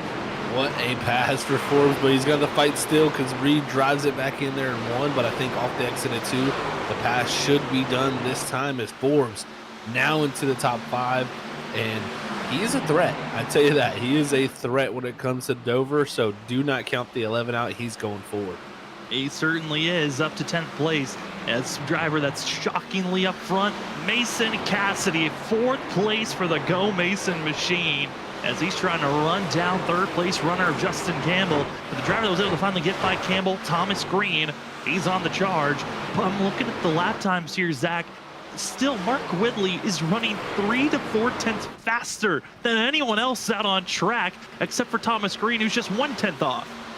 It's kind of ominous for sure when it looks to the 77th pace. Unless he just drastically falls off, it's going to be tough to beat him, because also it not being a full fuel run like we thought we would get possibly, it's going to split this thing up. So with the speed that Whitley has, it's going to be tough to gain back on him. But he's not having his share of, I mean, he's not only having his share of moments just like everybody else, he's just able to go through a little bit quicker.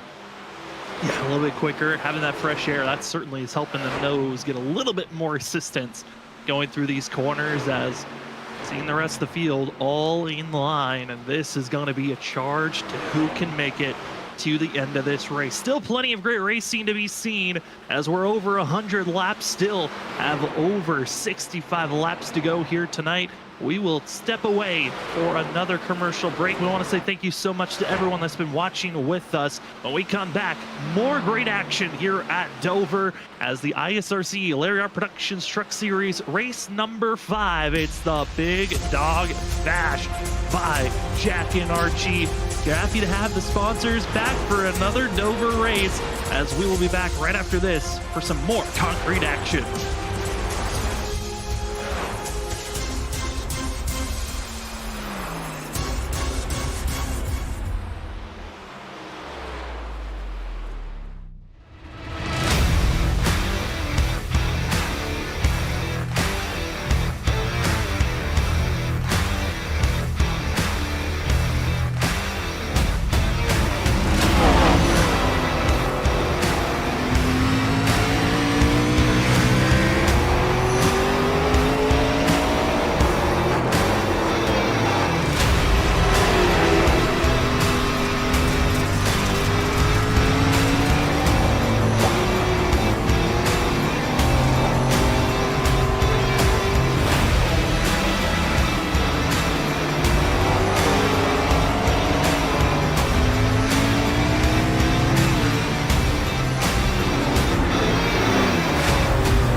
Danger, and we made it through. Ollie Fonseca stays low, but John Forbes has been on the aggression, trying to force it 3 wide multiple times, but had to back out. Finally gets an opening to maybe get by Thomas Green, and will do so. Forbes up to 3rd. The driver, they're all trying to chase down and catch. Mark Whitley over almost 3 seconds ahead of this great battling. But it is turning into, seeing Snowy Desert Racing driver of John Forbes. How much pace will this 11 truly have to try to match the 77 of Mark Whitley? Because John Forbes has been getting damage repair. Whitley has been clean sailing up front. It's been a fun one to watch. so far this evening. Thank you for joining with us on your Monday night on Freaky Fast Broadcasting. You're watching the ISRC Lariat Productions Truck Series, the Big Dog Dash by Jax and Archie. My name is Sam Dyer. With me is Zach Hall. Robert Moyer Jr. running production in the background. But Zach, this has been a Mark Whitley show on who most likely is going to win this race. But second on back, they've been giving us the best show of the night. That they have, man. It has been fantastic, so to say. And ever since Campbell has gotten, kind of released from making that pass on Thomas Green, he's making time on Whitley. I mean, not a crazy amount of time. We're talking about 500ths the last time by. And it was about a 10th the time before that. I mean, anything can help. And I think Ford was also there. He was the fastest truck around the track there in this grouping last time by. I think that Swear actually was the fastest overall. But great times coming from a lot of these guys here as we get farther into this run. We'll see if Whitley has any weakness in that time by. 24.72 for Whitley, 24.58 for Campbell. So it is showing gains for Campbell here. He's just got to continue his charge. And also other updates on track. We've lost Cedric Hunter from an earlier incident, as well as Danny Cochran from earlier incidents, as we just lost Justin Smith after he got himself into the inside pit wall right when we went to a commercial break. And other drivers have been on recovery runs. John Force, the highest of all those that have recovered from earlier incidences, but Joshua Stovall, who runs currently in Denton, he's been having one of his better runs. I know fan favorite in the chat, hoping for a good run for that 42, as well as seeing a couple of other drivers just outside of the top 10. You got Malik Kuntz here, also Christopher Norris, as Norris has been trying to figure out how to move his way forward, as a couple of drivers have to figure out the timing. Zach, it's tough. Like we talked about, the fuel and tires, it was going to be pretty big of a gap to make it to the end of this race. But if you're going to pit, when do you think would be the best time for some of these drivers? It's going to be very interesting on that because, again, we talked about it earlier, if the caution comes out while you do pit, it is such a huge amount of a loss. I mean, you're not only going to go a lap down, but it's going to put you in a position then where you got to fight to get back on the lead lap. Now, the other situation of that is if you stay out too long, you give up too much time if it stays green. So this is the tough predicament that everybody sits in right now. I'm thinking what you will see most likely is a lot of drivers around the 130, 135 point of this run will probably start to think about pit stops. That's about the halfway point of the run, and they'll be thinking maybe that's where they need to hit pit road. You see Cassidy right there, a little bit of a mistake from him as he's dropping farther back. Looks like some of these drivers are starting to lose the grip. I wouldn't be surprised if a few of them start to take a gamble and hit pit road. I mean, you talk about that immediately while you were talking about that. Drivers over the radio saying we need a yellow because tires are hurting. Eric Kralik couldn't stay out there anymore. The 01 has now made his way into pit road. Going to be the first of our lead lap drivers to make a pit stop, 4 tires and fuel. And the 01 going to prove the major gains on tire-wise. Another front runner, Trent Jump, has made the call. He's going to be sending himself into pit road, or was showing signs for a moment. Actually gets out into the outside wall was the 46. Issues for himself there. And now I'm curious, Zach, with how fast we've been seeing drivers go, and being out there for 37 laps, we've seen drivers blow tires in the past. It's been the right front most of the time, but I'm curious if maybe tire issues could be a factor in the next 13 to 15 laps if you don't go into pit road. It very well possibly could be, and the thing about that is, from what I heard from the tire wear I was getting from a few people I was talking to before the race, it seemed like the right rear was the tire that actually took the brunt of the wear tonight. So we could blow a right rear, and if you blow a right rear, it's different than blowing a right front. Blowing a right front, usually you just don't make the corner and go straight into the wall. You blow a right rear, you're spinning out and bringing a caution with you. And actually, it was Trent Jump trying to get into pit road. He missed pit entry, had to go an extra lap around, another 46. And he's trying to get service done. And when you go into pit road here at Dover, it is a long time sitting there. You're going 2 laps down, as it takes around 47 seconds to get a service done. Eric Kralik with that time counting from, and each lap 24 seconds, 24 and a half seconds these drivers are putting down for our leaders. So you will go 2 laps down if you're Trent Jump. The question is, you're now banking on this race to stay green, because if you have one guy stay out, everyone else goes into pit road and gets service done.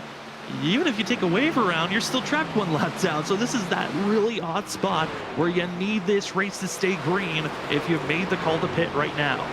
Exactly, Sam. Yeah, if you've already made that call to pit, you are hoping for nothing but green flag racing. The only time you hope to see possibly a yellow is after a 20, 30, 40 laps from now where everybody's already pit and cycled through. Then you take advantage of maybe having a little bit better track position. But yeah, I think pit stops very quickly going to start to happen. I think a lot of people are just trying to wait a little bit longer so they can have a little bit fresher tires for the last part of this race. Because if you were to pit now, you're pretty much putting yourself on one of the longer runs of the night. One driver who made a pit stop caught with speeding on pit entry, going to be the 20 of Jesse Thornock. There are many different ways we've already just seen here, just in the early beginnings of this pit cycle. Missing pit road, getting caught speeding, the pit barrels, just not getting onto the pit road entry as quick as other drivers. There are many different ways to lose time and lose this race when you're trying to get to pit road, and majority of the field still need to make this stop. We still wait for our top 20 drivers to make their stop. Talon Drake gonna be the next driver to hit pit road for himself, but top 20 drivers all still need to make at least one more pit stop before this race is over. But it's still Mark Whitley dominating here this evening. Some close racing action that's happening on screen. You see it there. It's the 50 of Samuel Garcia. He's part of this closest battle. He's got Michael Miller behind him as they're trying to run down and catch Malik Kuntz, if possible, for that 13th position. Seeing a lot of people move around the racetrack. Malik Kuntz is taking the extreme outside and then cutting down on the exit to get a straighter run. And that's just telling me right rear tires are gone from a lot of these guys, and they're scared to exit on that bottom, because when you exit down there, you have to have so much more wheel in the race truck to get it in the turn, and that really causes that snapping loose condition that can catch a lot of people off guard. So definitely some wild scenes here to see some different lines being used. But I think, again, the here lap coming about a complete lap 30 this time, there's going to be a busy pit road here in the next 5 laps. You'll probably see some of the leaders probably start to take that chances. I think Vince Sora is one of the first ones to do it. He is the first one inside of our top 5 that will make the decision to hit pit road. Vincent Sora in the 15. So now Vincent Sora is taking the gamble of going with what we call an undercut. Now into pit road. It's going to be our leader, Mark Whitley, as he gives up the lead, and recognizing Vincent Sora's pitted, I have to counter the 15. You cannot allow Vincent Sora to take that lead position, have clean air to work with. That's why Mark Whitley had to go into pit road the lap after. I like that counter from the 77. That's definitely going to be good for him. The biggest thing now is he's just hoping it stays clean and green so they can cycle this through, because right now, if you're Whitley, this is one of the only things that could take this victory away from you after such a dominant performance, as he gets stopped perfectly in the box there. And he's going to get his 4 tires and service of fuel done here in the next few moments. Every lap that ticks away, the more nervous you are as the driver that gets service done. 4 tires and fuel, and you try to get out there as cleanly as possible for yourself. Mark Whitley, though, one of those drivers, though, taking a gutsy call. We'll see how the 77 is going to be able to rattle off these lap times. Because do you take it patiently and try to salvage your pace of your tires, or do you go as fast as you can to make sure you're back on the lead lap almost immediately, as puffs of smokes is showing this driver trying to lock their tires to hit the speed markers, as Eric Stamp snaps loose for a second there. But as John Forbes, Cody Reed, who leads this race currently, they're still needing to hit pit road, as Justin Campbell has got service done, as well as Mark Morales has got service done this most recent lap. And I'm not surprised to see a few drivers like John Forbes here, Cody Reed, Thomas Green, Mason Cassidy, Jarrett Tallmadge, our top 5, stretch it out here a little bit. This pit road is one of those treacherous pit roads getting on and off. So if anything, you could catch a quick yellow here, and that could be exactly what you need. I mean, of course, we got Dakota Muniz, Aaron Crawlick, Mark Whitley, Vincent Sora, Justin Campbell, Trenton Jump, all 1 lap down right now. If the caution was to come out and catch them out, they'd have to take the wave around and then put themselves on older tires compared to everybody. So I think that's why you're seeing the likes of Forbes continue to stay out. He's hoping to catch that lucky yellow. There's a couple of drivers. I'm looking at their pace. I'm looking at the last time they pitted. Watch out for Eric Stamp. We saw him get passed by Mark Whitley when Whitley got back up there on track. Stamp's going to be passed by Whitley, but Stamp's going for a strategy for a net positive of staying out on track. I don't think this is going to work out for the 53, but another driver I've got circled up is Nick Crawford in 12th place. Zach, we talked about the fact that he wasn't able to really get those positions back for himself. But if you're Nick Crawford, is he just staying out as long as possible with the pace that he's showing right now, trying to save fuel? Because for a while there, he was a half-second slower than John Forbes and other drivers. Looked like trying to save fuel. Maybe the tires are fading away, but I'm curious, this long into a run, with how much time you're giving up, maybe that's the stretch call. Just run it until it goes dry. It very well could be the call. I mean, because some of the racing I've seen going on out here, we are been close a few times already to a cross with some of these guys on fresher tires, some of the guys on older tires, where the sequence happens. And look at the closing rates. Vitasaur, Justin Campbell, who are racing each other, trying to go past these older tires.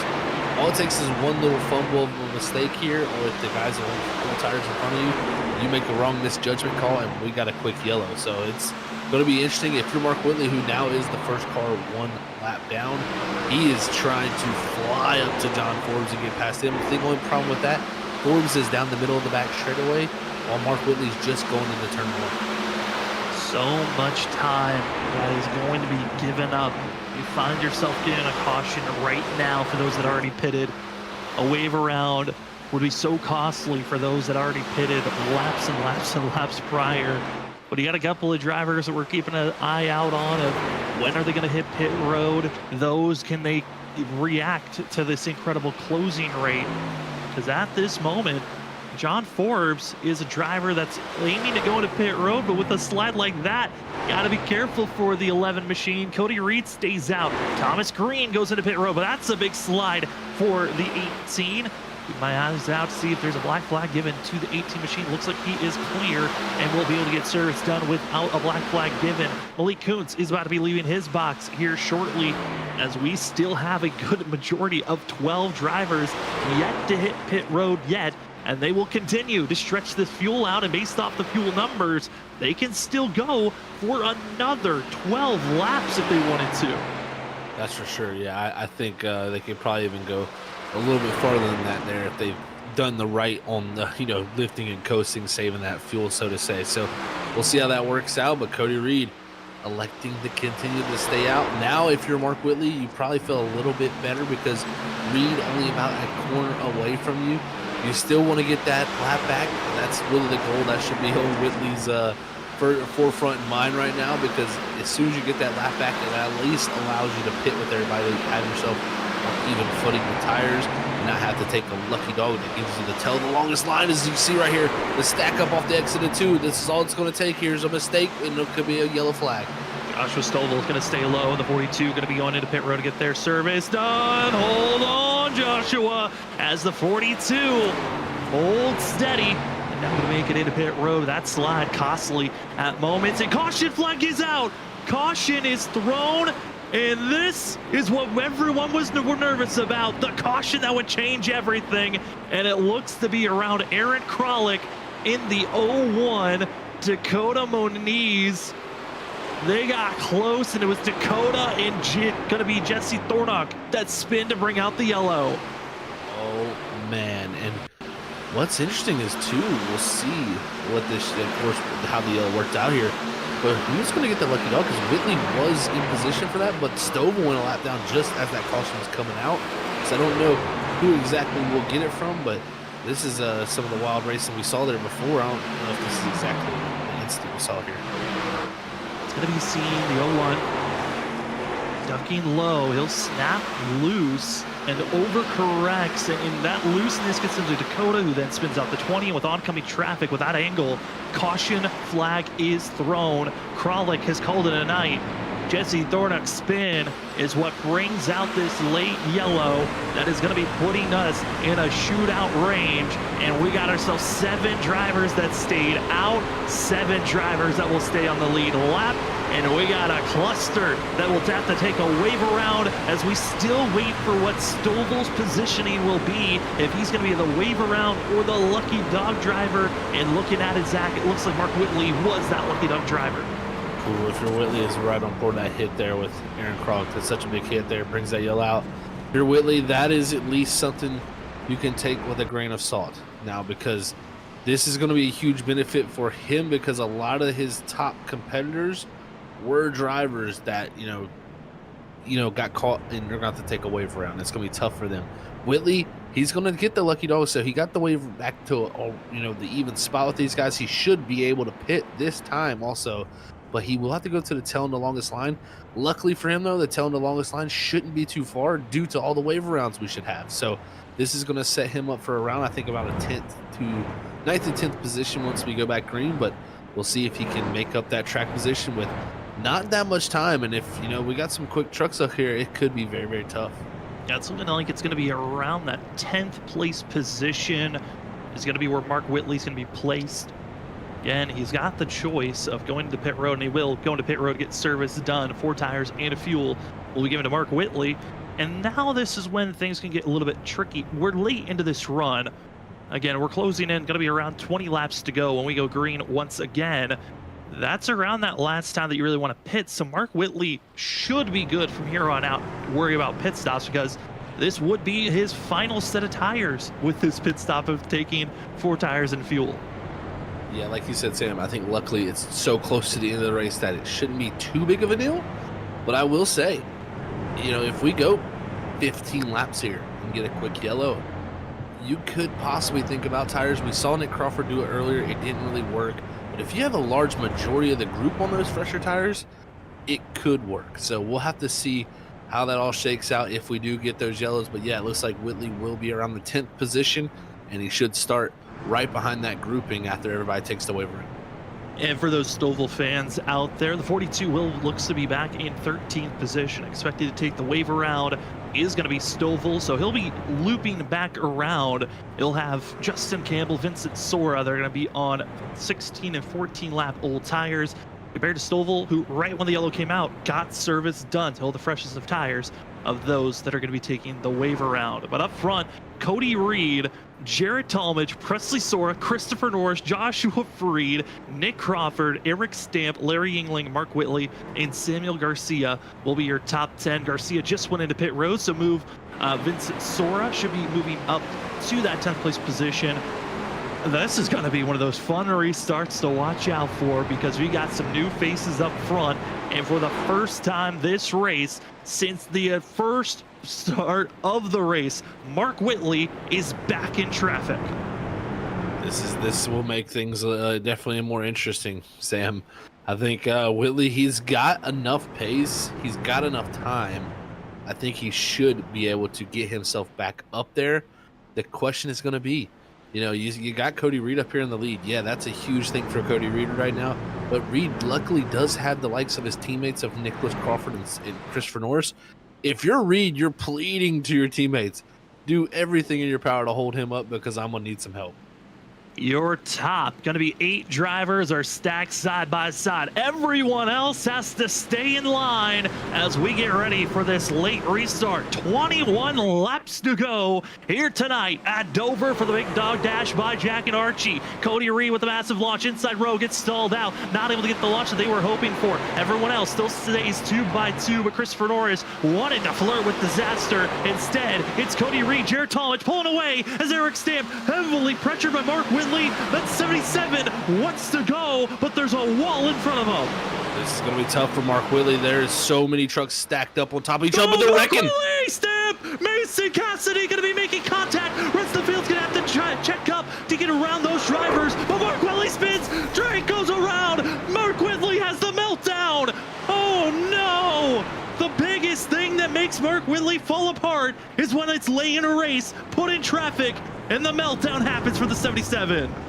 Wow, such a tough break for him, and really was nothing he could do here. We'll go back and look at it. Off the exit of 4, Stamp collects the inside there and just slams Whitley into the wall, and the right front is broken here. It's going to look weird here because Whitley's just going to keep coming down kind of like towards the corner, but the right front is pretty broke on that truck, so I'm sure it was tough to steer there for him, but it just shows you everything can go right in a race in racing. As you can see, he had a big run there, Stamp covered it off, and just one moment can ruin the whole thing for you. Next thing you know, you're out of a shot to win this race. I feel like everyone might have forgotten. I mean, cold tires are so loose, and you saw there Mark Whitley, steering wheel straight. I mean, it's just broke. He gave up, and there's nothing to do. I mean, it's just... It almost looks like he unplugged his steering wheel with how straight that thing stayed all the way through. I think, yeah, that definitely looked a little bit interesting with how straight the wheel was. I mean, for him, that's just got to be heartbreak for Mark Whitley. I mean, such a dominant run, had everything going right in the race. But again, it just shows you when you have a green flag stop, still to go in a race, any little thing can happen to ruin it for yourself. You know, you could feel like, man, I'm in the perfect spot, and then next thing you know, you're just caught out and you have nowhere to go. So it's a tough break if you're Whitley. He's gonna have to swallow that pill and not be the first two-time winner this season, and he'll just have to gather it back up and head to next week. Curious if maybe we can go back and see on that replay. There's another driver caught up in that incident we did not get to see. That is Joshua Stovall, the 42, who was having a great run trying to fight his way through traffic. He's got a required damage flag, and it looks like he was involved in that last incident. And we're going to go see if we can possibly get another look at it. But, Zach, this has got to hurt for a driver that had such a good run. He was fighting to get inside of our top 10 here tonight. That he was. He was fighting to get a rebound back from all that stuff that happened on the very first lap of the race. But you're going to see up here, everything's happening in front. It's going to be Moniz gets into the wall. He gets hit by Michael Miller. That shoves him down the racetrack into the likes of the 42. Comes back up, collects Malik Kuntz. There's Ali Fonseca, as it was just mayhem. And that's what happens a lot of times at Dover with this bank straightaways. Everything goes from left to right, or from right to left, and it just causes a lot more incidents to happen a lot of times. This was a separate incident that happened, but I mean, it's just everyone fighting for every position, and it gets thrown away as they were still going into pit road for himself. But luckily, with being involved in that wreck, he did have time to get repairs done. There's a lot of optional damage that he needs to get repaired, but he was able to get the required damage flag repaired, so he will be able to race. Stovall currently 14th, but he's going in and out of pit road to get sure that thing is repaired as it can be as we get ready for 15 laps to go, and then we'll get back out there and racing. But with this restart, Mark Whitley's now out, our major favorite of the night. I mean, Zach, that kind of resettles everyone else's mindset of who is the next in line to be the next driver. We've seen Thomas Green at moments be quick. We saw Campbell being the fastest in second place, but lingering behind all those guys was Cody Reed and Jarrett Talmadge, and Presley Sora, our pole sitter, has been slowly inking his way through the field, who now runs in third. I'm curious if Sora's got enough pace in that 12 machine to really fight for our top two. It is possible. I tell you what, I mean, you know, if I'm Cody Reed here, I feel like I'm in the best position ever. This track has been so tough to get the leader all night long. I think if you're Cody Reed, you need to put in 16 really just great qualifying laps. And if you can do that, in my opinion, not make too many mistakes, you should be able to hold this all together. He's going to have some tough competition, of course. We had Presley Sora, like you said. He's driven himself up here into the mix. It's going to be a mixy one, but if I'm Cody Reed, I feel like I'm in the best position to go out there and get an oval victory. If you're Reed, you know the nerves are starting to probably kick in now. As Talon Drake, Mark Whitley both have called it a night. Mark Whitley, our stage winner. At least he got the stage bonus points. He'll take that as an advantage. But Cody Reed up front, I mean, Zach, the pressure he always puts on himself each and every week, it was for seasons on seasons. Cody would always vent out and say, I'm winning this race. I think this might be the first race in a long time. I haven't heard Cody say that to me personally, that he's going to win this race. But here tonight, the cards have fallen. We'll see if it lines up as we're up to 15 laps to go for the Big Dog Dash by Jax and Archie. Cody Reed leads. He's got a good gap as Jarrett Talmadge going to be under pressure on the outside. It's Joshua Reed trying to push forward as Reed's got the run off of the exit of turn 2. Here they go. It's 3 wide farther back is Yingling. He's getting under threat. Yep. Thomas Green gets spun around. Rest of the field goes to the apron to avoid. That's another caution for Cody Reed. That's what he wants to see. More cautions means that's less laps he has to defend. That is exactly right, Sam. The more cautions, the more he just needs to have good restarts like that. You know, that's really all it's got to be on his mindset now. And such an interesting in moment here back here as Thomas Green and farther in the back now as he pit. I think there might have been some neck go between him and Vincent Sora there. So let's see here. Looking at it from different angles, it really was some weird contact. This is a different incident, but Thomas Green And Vincent Sora, that was some major netcode between the two drivers. We'll see from an aerial view. And again, netcode, when there's an invisible contact and a vehicle just reacts abnormally, we call it netcode. And right there was space between the vehicles. If there was actual contact, that would be the reaction these vehicles would make. But that was some major netcode, almost a foot distance between the vehicles. And it's going to be Thomas Green spun around for himself. Such a tough break after having a great run like he was here tonight, and kind of was up in the mix for a majority of the night till those green flag pit stops happen. But again, re-rack him here. Still Talmadge in second, still Presley Sora third. It has been a wild one. As you can look at the race report, 10 cautions tonight for 34 laps. We've had 8 lead changes, and I tell you, it's been a wild one to say the least, Sam. It certainly has. I mean, our most dominant driver, the driver that led the most laps, Mark Whitley, now out of this race. Cody Reed, who's just been trying to have his best run possible, finds himself in the lead. Joshua Freed, biggest mover of the night, up 25 positions from where he started, currently runs 4th.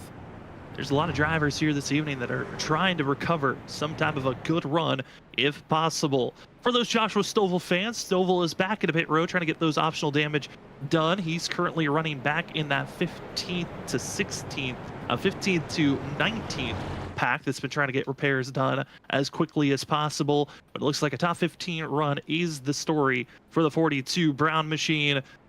But up front, looking at other drivers have been up front. I mean, John Forbes is in 7th place. Justin Campbell in 9th. Vincent Sora 11th. I mean, Zach, if we stay green, I think Forbes might have a chance. Campbell, if he's super aggressive, might have an opportunity to climb up front. But I think this is just down to our top 5 on who's going to win this race. I'd have to agree. I think you got to be up there.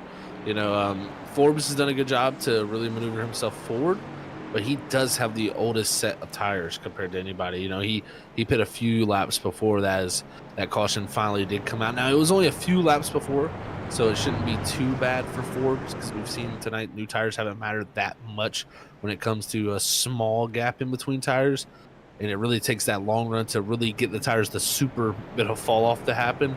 But man, I think, like you said, is very right. The top 5 is where they're going to be fighting, unless something major happens and it allows someone new to get in that top 5. Of course, you know, we could go into this next restart and 3 of the top 5 could be out of it, and then you never know. John Forbes and Vince Soros, others like that, could have a shot. So we'll have to see if something like that was to happen. But if you're Cody Reed, you just got to get another good restart. He did excellent on that last one to get out there. It was completely, you know, just gap in the field while everybody else was racing.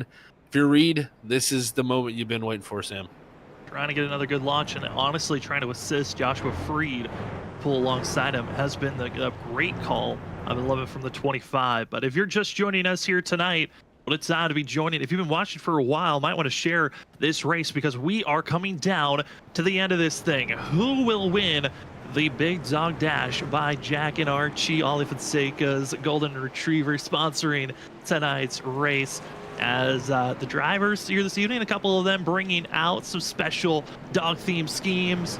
But overall this evening, it has been a wild one. We've seen our favorites of Mark Whitley be taken out in our most recent caution. But up front, Cody Reed, Jared Talmadge, Presley Sora, Joshua Freed, and Nick Crawford get ready to take us to this next restart. Thank you so much to everyone that's been patient with us. I know it's been a long race, but the field knows we are in crunch time. Just a few more restarts, or this could be the last one. We have yet to find ourselves to go into overtime at Dover at all in the past. We'll see if tonight's the calling night for this series, or is it going to be Cody Reed pulling away from here on out? Get ready.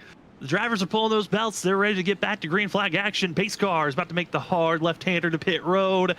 Your ISRC Larry R Productions Truck Series Season 7, race number 5, about to conclude.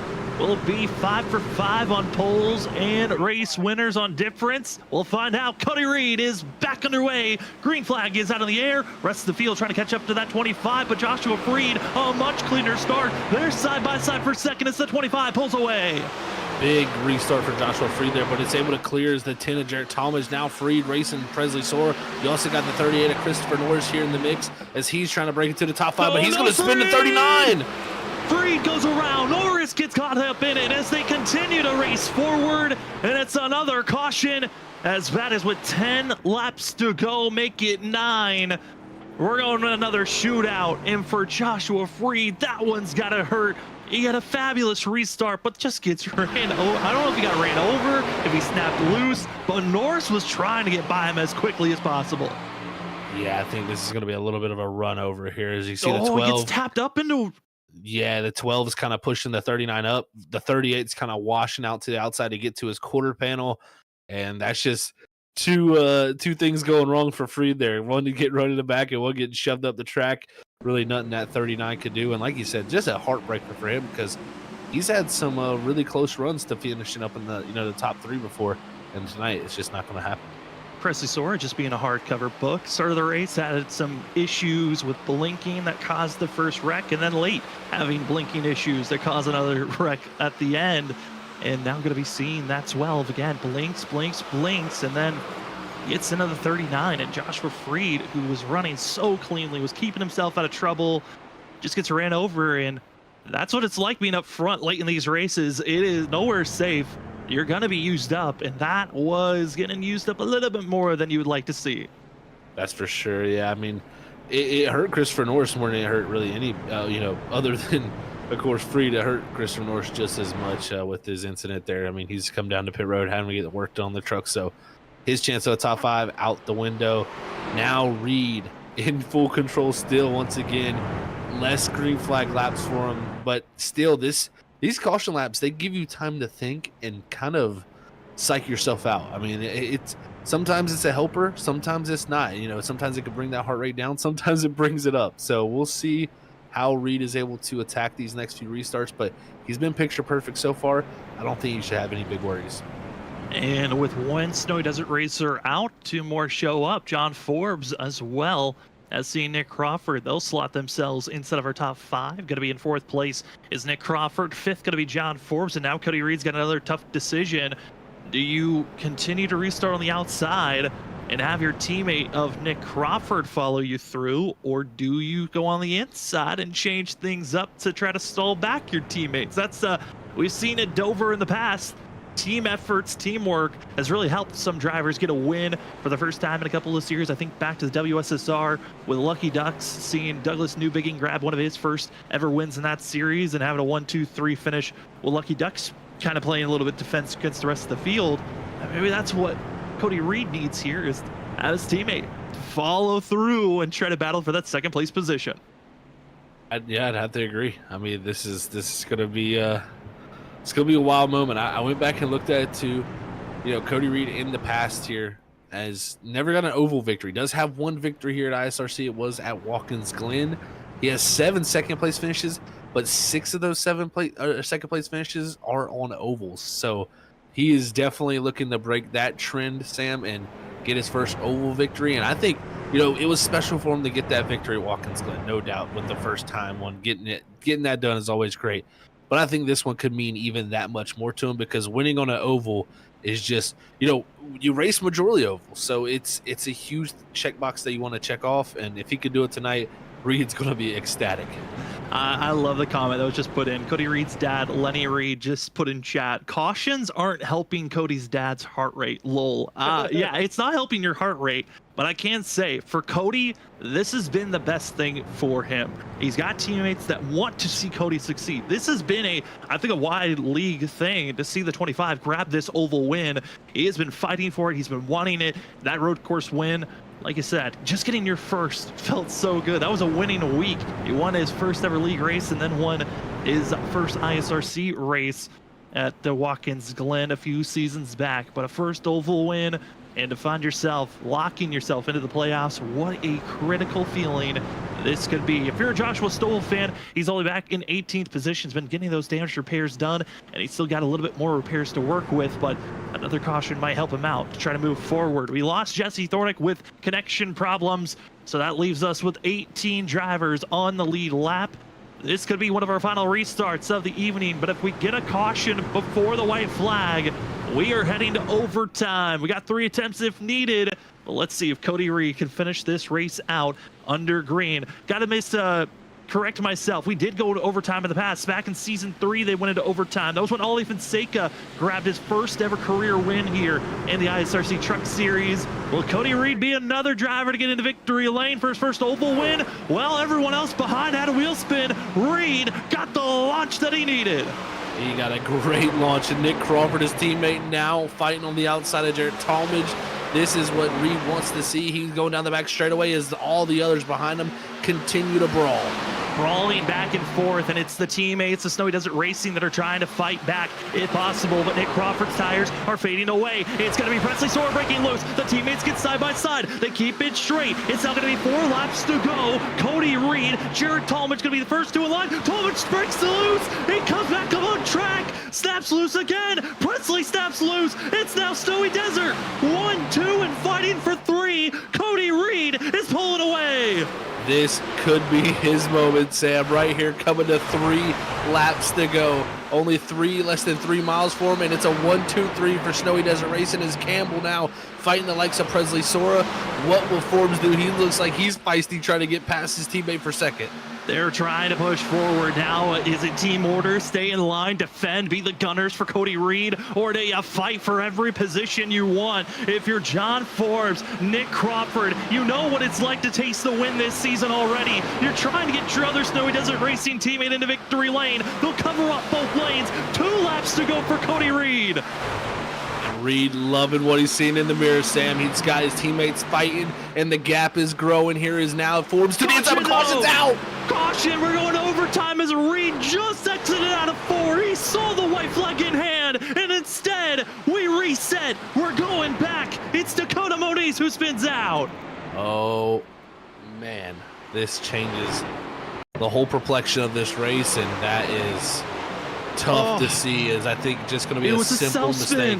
Yeah, simple mistake here, as the 5's going to come out of 4 here. It's not going to be where he gets loose this time, but out of 2 on this next lap, the 5 of Dakota Moniz is going to just unfortunately lose the rear end of this truck. And with 2 coming to 1 to go, Reed is going to have to deal with another restart. As you see, the 5 just loses it, gasses it up so early, and loops it around. Hey, Cody Reed, over the radio, ever since the yellow flag has been woven, he has been furious over the radio channel. All drivers have radio channels that they can communicate between each other. Not able to give that out to the audiences. Sometimes they go a little bit overboard with the language, but Cody Reed at this time is just in a full panic, what some kids would say now, crashing out. He is in a full just panic mode. You can hear in his voice, just worried about this restart now, as now he's in the worry of, Zach, this is another restart. Justin Campbell's closer. Presley Sora, the aggression level is there. I don't think this restart is a safe go and you're clean, because Nick Crawford, John Forbes, they have to get a clean restart as well. That's right. I mean, and the thing is, you've been restarting on the top side this whole time.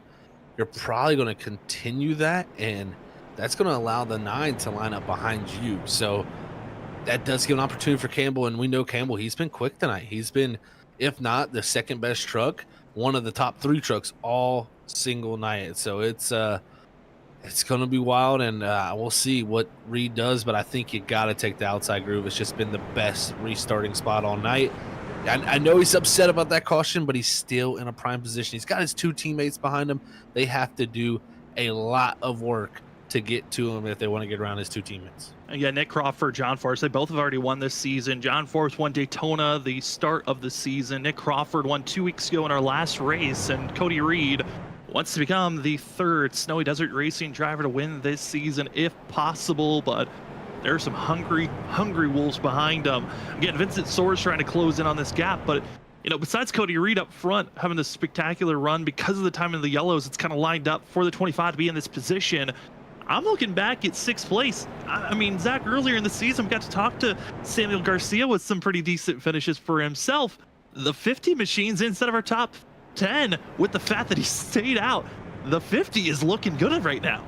It really is. I mean, heck of a job by Samuel Garcia. This could be one of his best runs ever in his career, and especially at a tough racetrack like this.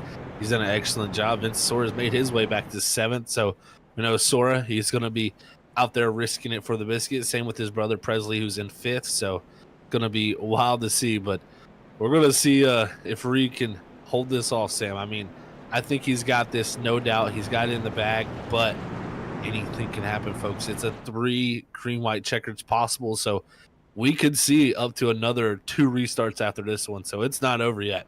It certainly is not.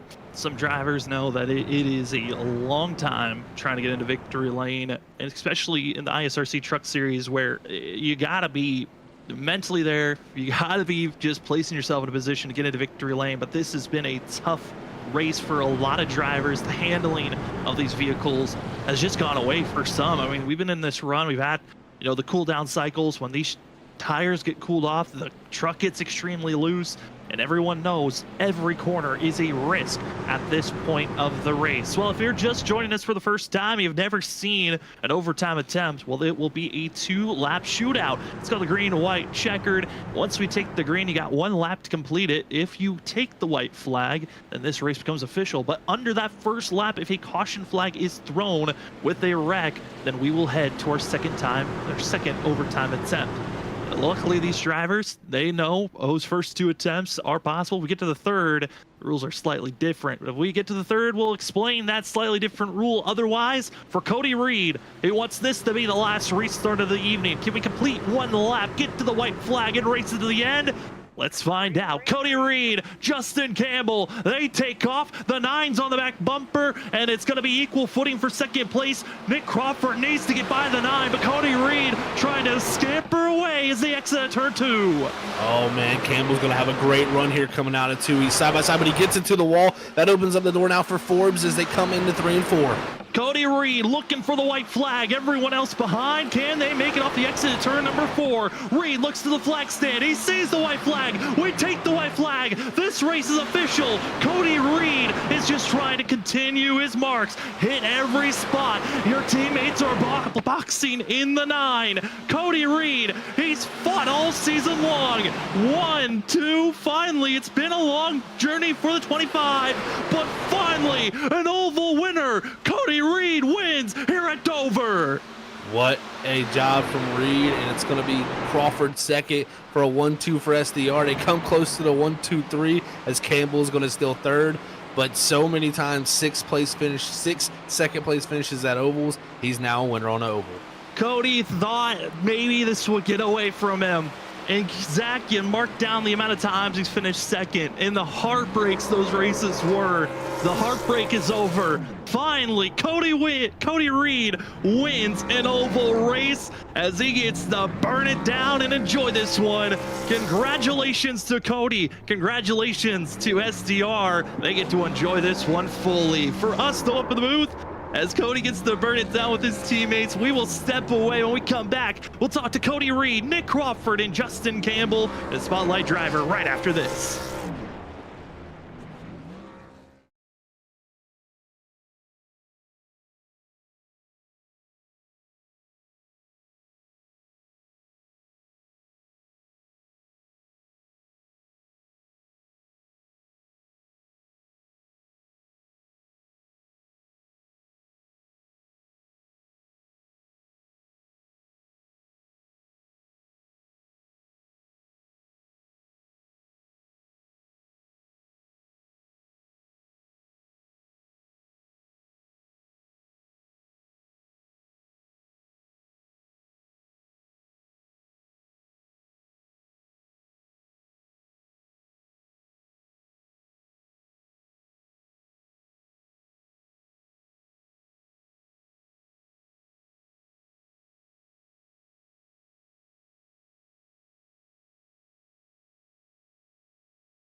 Welcome back, ladies and gentlemen, to the ISRC Laria Productions post-race show for race number 5.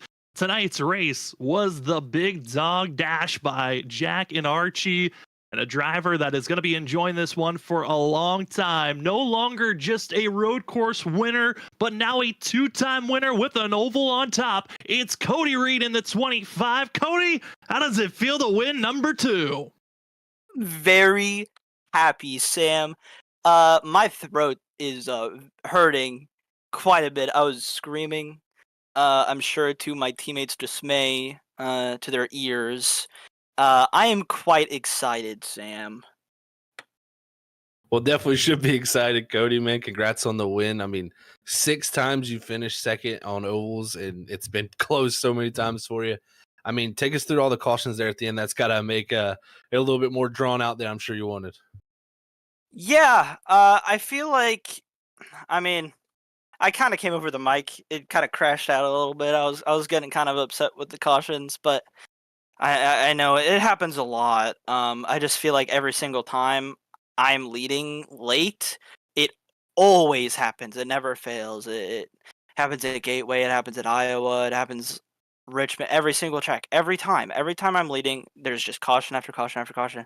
And I was just begging. Like for the last 5 laps of that entire run, I was like, please no caution, just over and over again in the mic. Again, I'm sure my teammates were getting annoyed by it.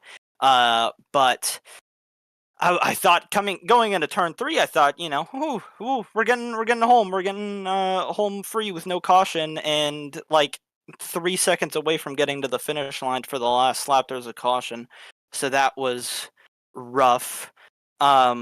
It's just like my heart was beating out of its chest that entire race. I was for sure, if they got close at all to me, I like knew that I was just not gonna have I would mess up. I would do what I did at Watkins Glen in season 3, and I would self spin or do something. I would hit the apron and let him by on the inside, just something stupid.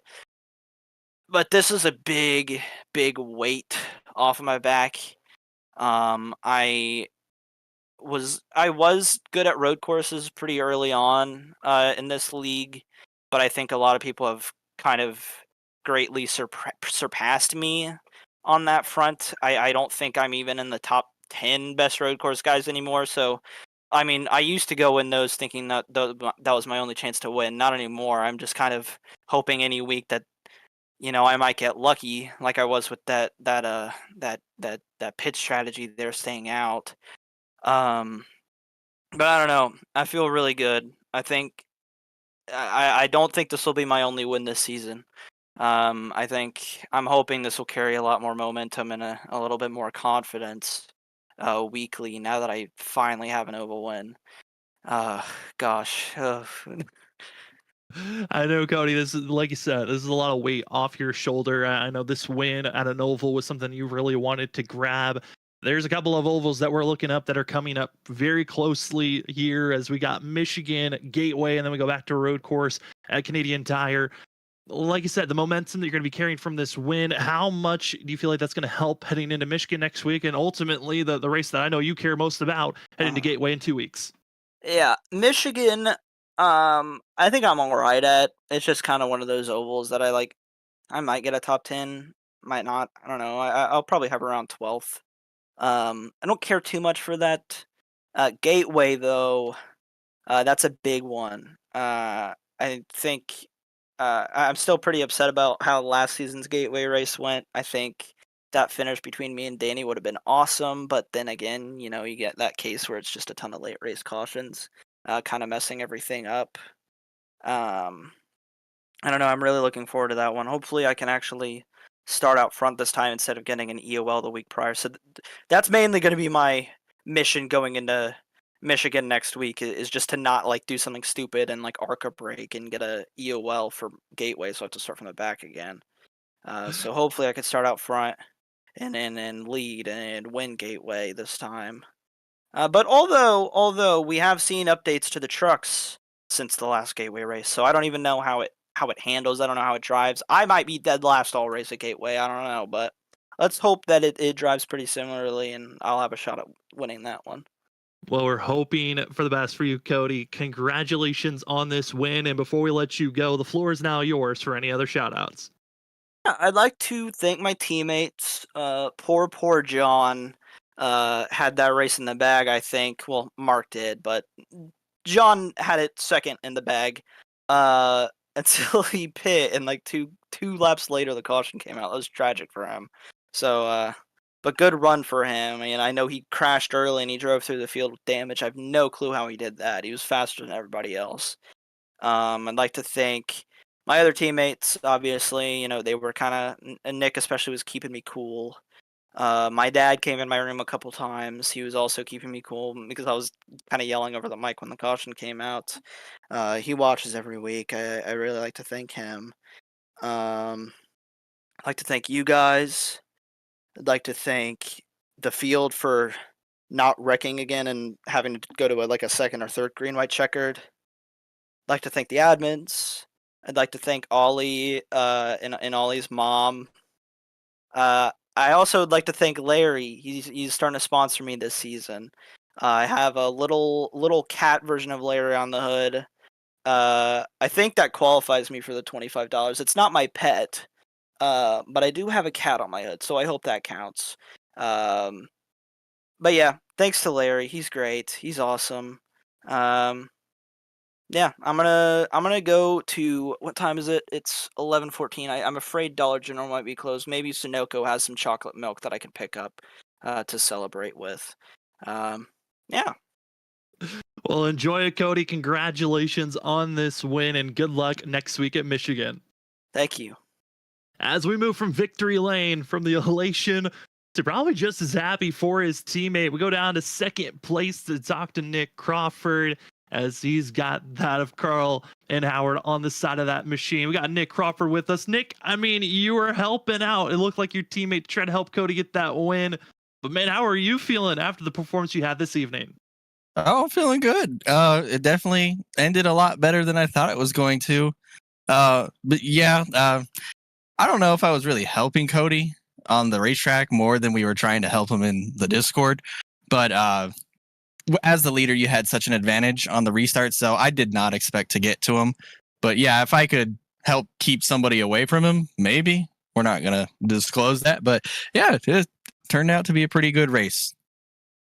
Definitely did, Nick. And, you definitely got to see two different sides of the race there for sure, because we saw you pit early there in the first beginning of the race, kind of give up a ton of track position. How tough was it once you got back there? Because it seemed like you really never got that track position back till that late caution. Yeah, I think with the updated truck package, temperature matters a little bit more than tire wear now. So I think it was close to a 10-lap difference, not including caution laps. And it really didn't make much of a difference on track with all the cars you had to pass. And there wasn't enough passing lane to really make all the moves you needed to. Once everybody kind of got to the same temperature, you just stalled out. So it helped a little bit, but it was more just, I have a win and I can do pretty much any strategy I want. It's kind of like a repeat of last season. I got a win pretty early and just figured out what would work. You start to learn the trends of the league with the new drivers, and sometimes it works, sometimes it doesn't. I was saying the same thing, that it seemed like you always go for these oddball strategies after you know you've got a win, Nick. And with the fact that you are a driver that already has a win and is pretty high in the points standings, heading to Michigan, Worldwide Technology, otherwise known as Gateway, and Canadian Tire, are any of those tracks sticking out to maybe try to go for a bold win, or do you feel like it's going to come down to strategy to win any of those races?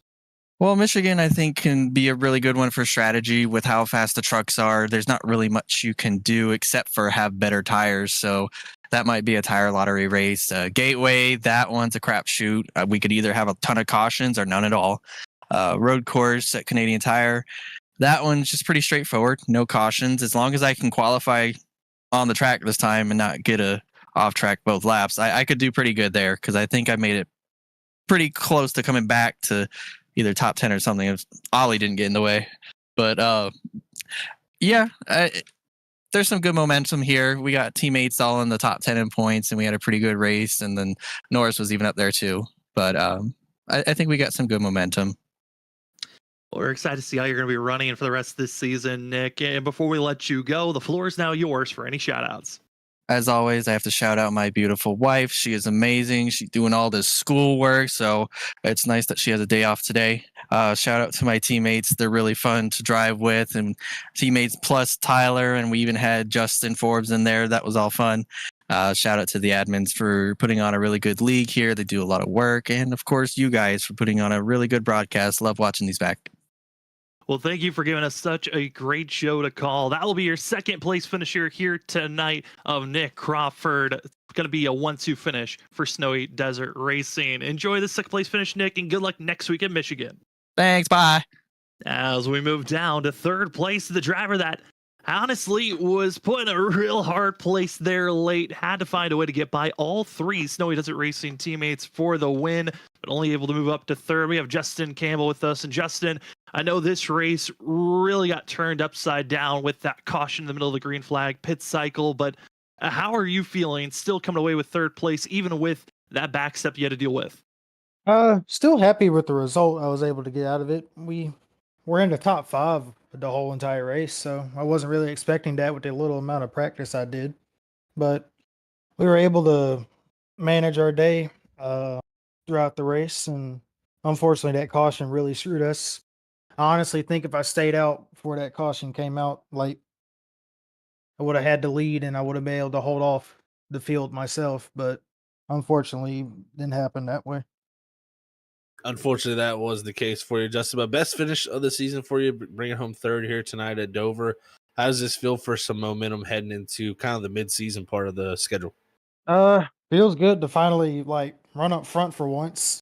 This whole the beginning of the season was a little rough for me, and just like mistakes on myself and being in other people's mess. I mean, it is what it is, but we still have a decent like points position right now, so I'm pretty happy with where I'm at right now, and I look forward to carry on the momentum for next race. Can't wait for next race. Justin, I know for this season, you made it to the Final Four last season. What do you feel like is your ultimate goal going through the rest of this regular season to prepare for the playoffs later on? I gotta practice more, man. I know most of these drivers practice a whole lot more than I do, and I feel like that's my biggest downfall. But hopefully I can put in a little bit more practice time for next week. Well, we cannot wait to see how you're going to perform next week. Justin, again, congratulations on a top 3 finish here tonight. Enjoy it. And before we let you go, the floor is now yours for any more shout outs. Appreciate everybody who tuned in to watch the race. Not on any team, so I guess thanks to myself. So that's all I got.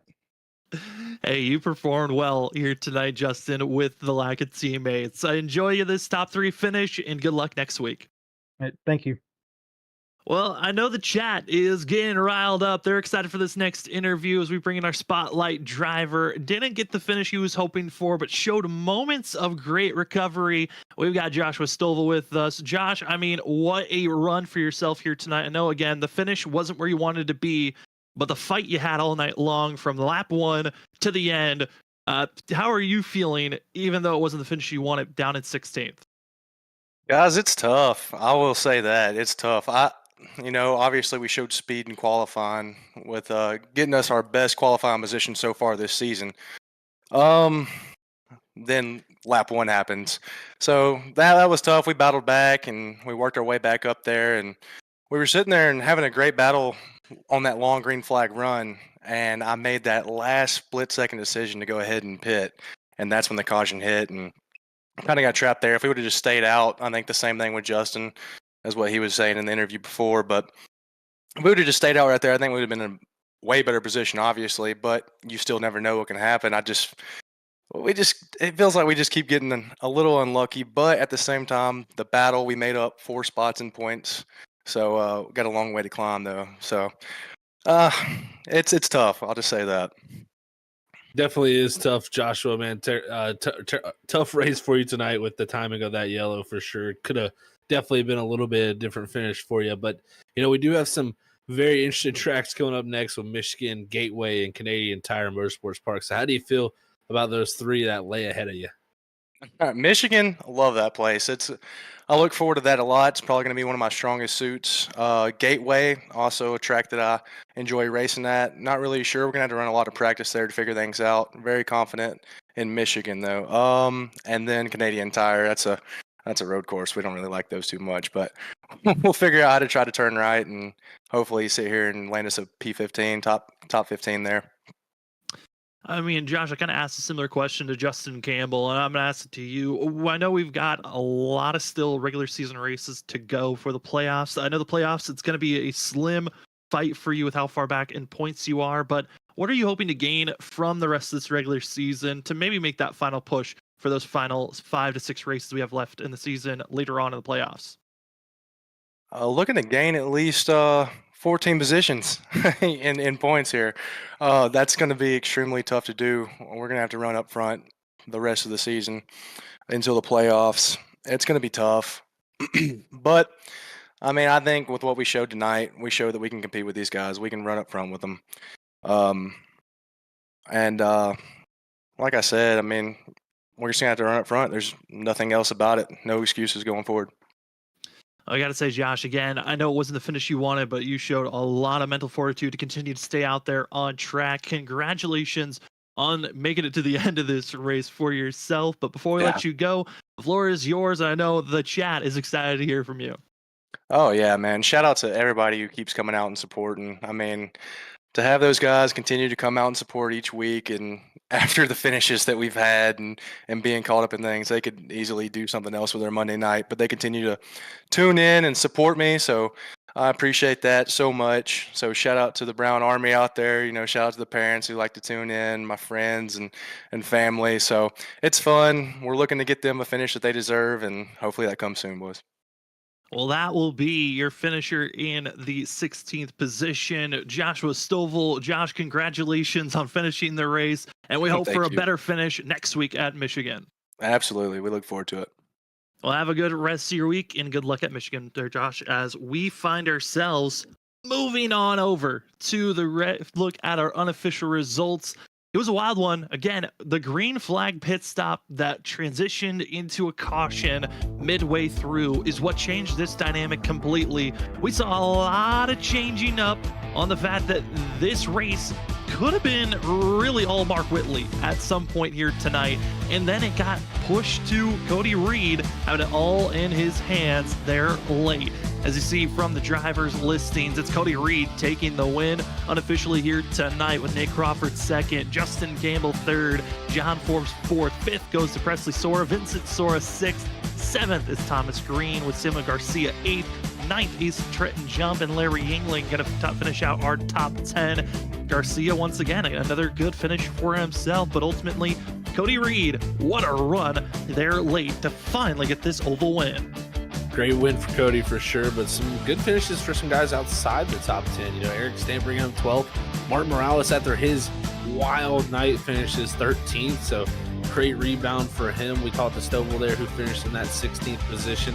We also seen the likes of Dakota Moniz there finishing in the top 20 late spin from him there. I know that's got to be a tough position to be in for him. Ali Fonseca was having a great run back in 21st with the contact between him and Danny Cochran early in the race that kind of took both of them out, but the guy finishing 25th I think is going to be the one that everybody circles for the majority of the the standing or the finishing order, and that's Mark Whitley, the guy who dominated this race. And like you said, Sam, that pit sequence with that caution coming through just ruined the 77's night.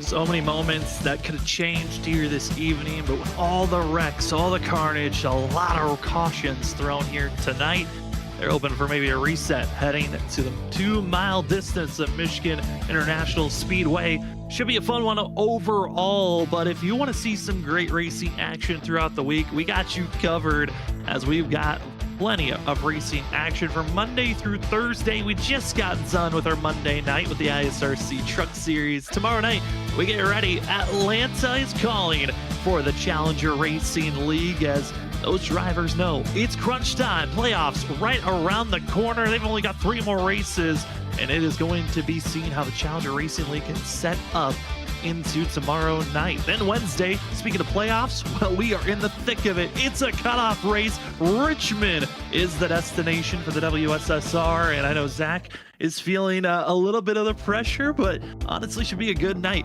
on this Wednesday evening. Don't want to miss out on it. And then Thursday, we've got the Chonies Doghouse Cup Series, the open setups as they get prepared Thursday evening. A lot of great racing action. Don't want to miss any of it, but I know Zach, Wednesday's the one that I think a lot of people got circled up is going to be the drama night to watch out for.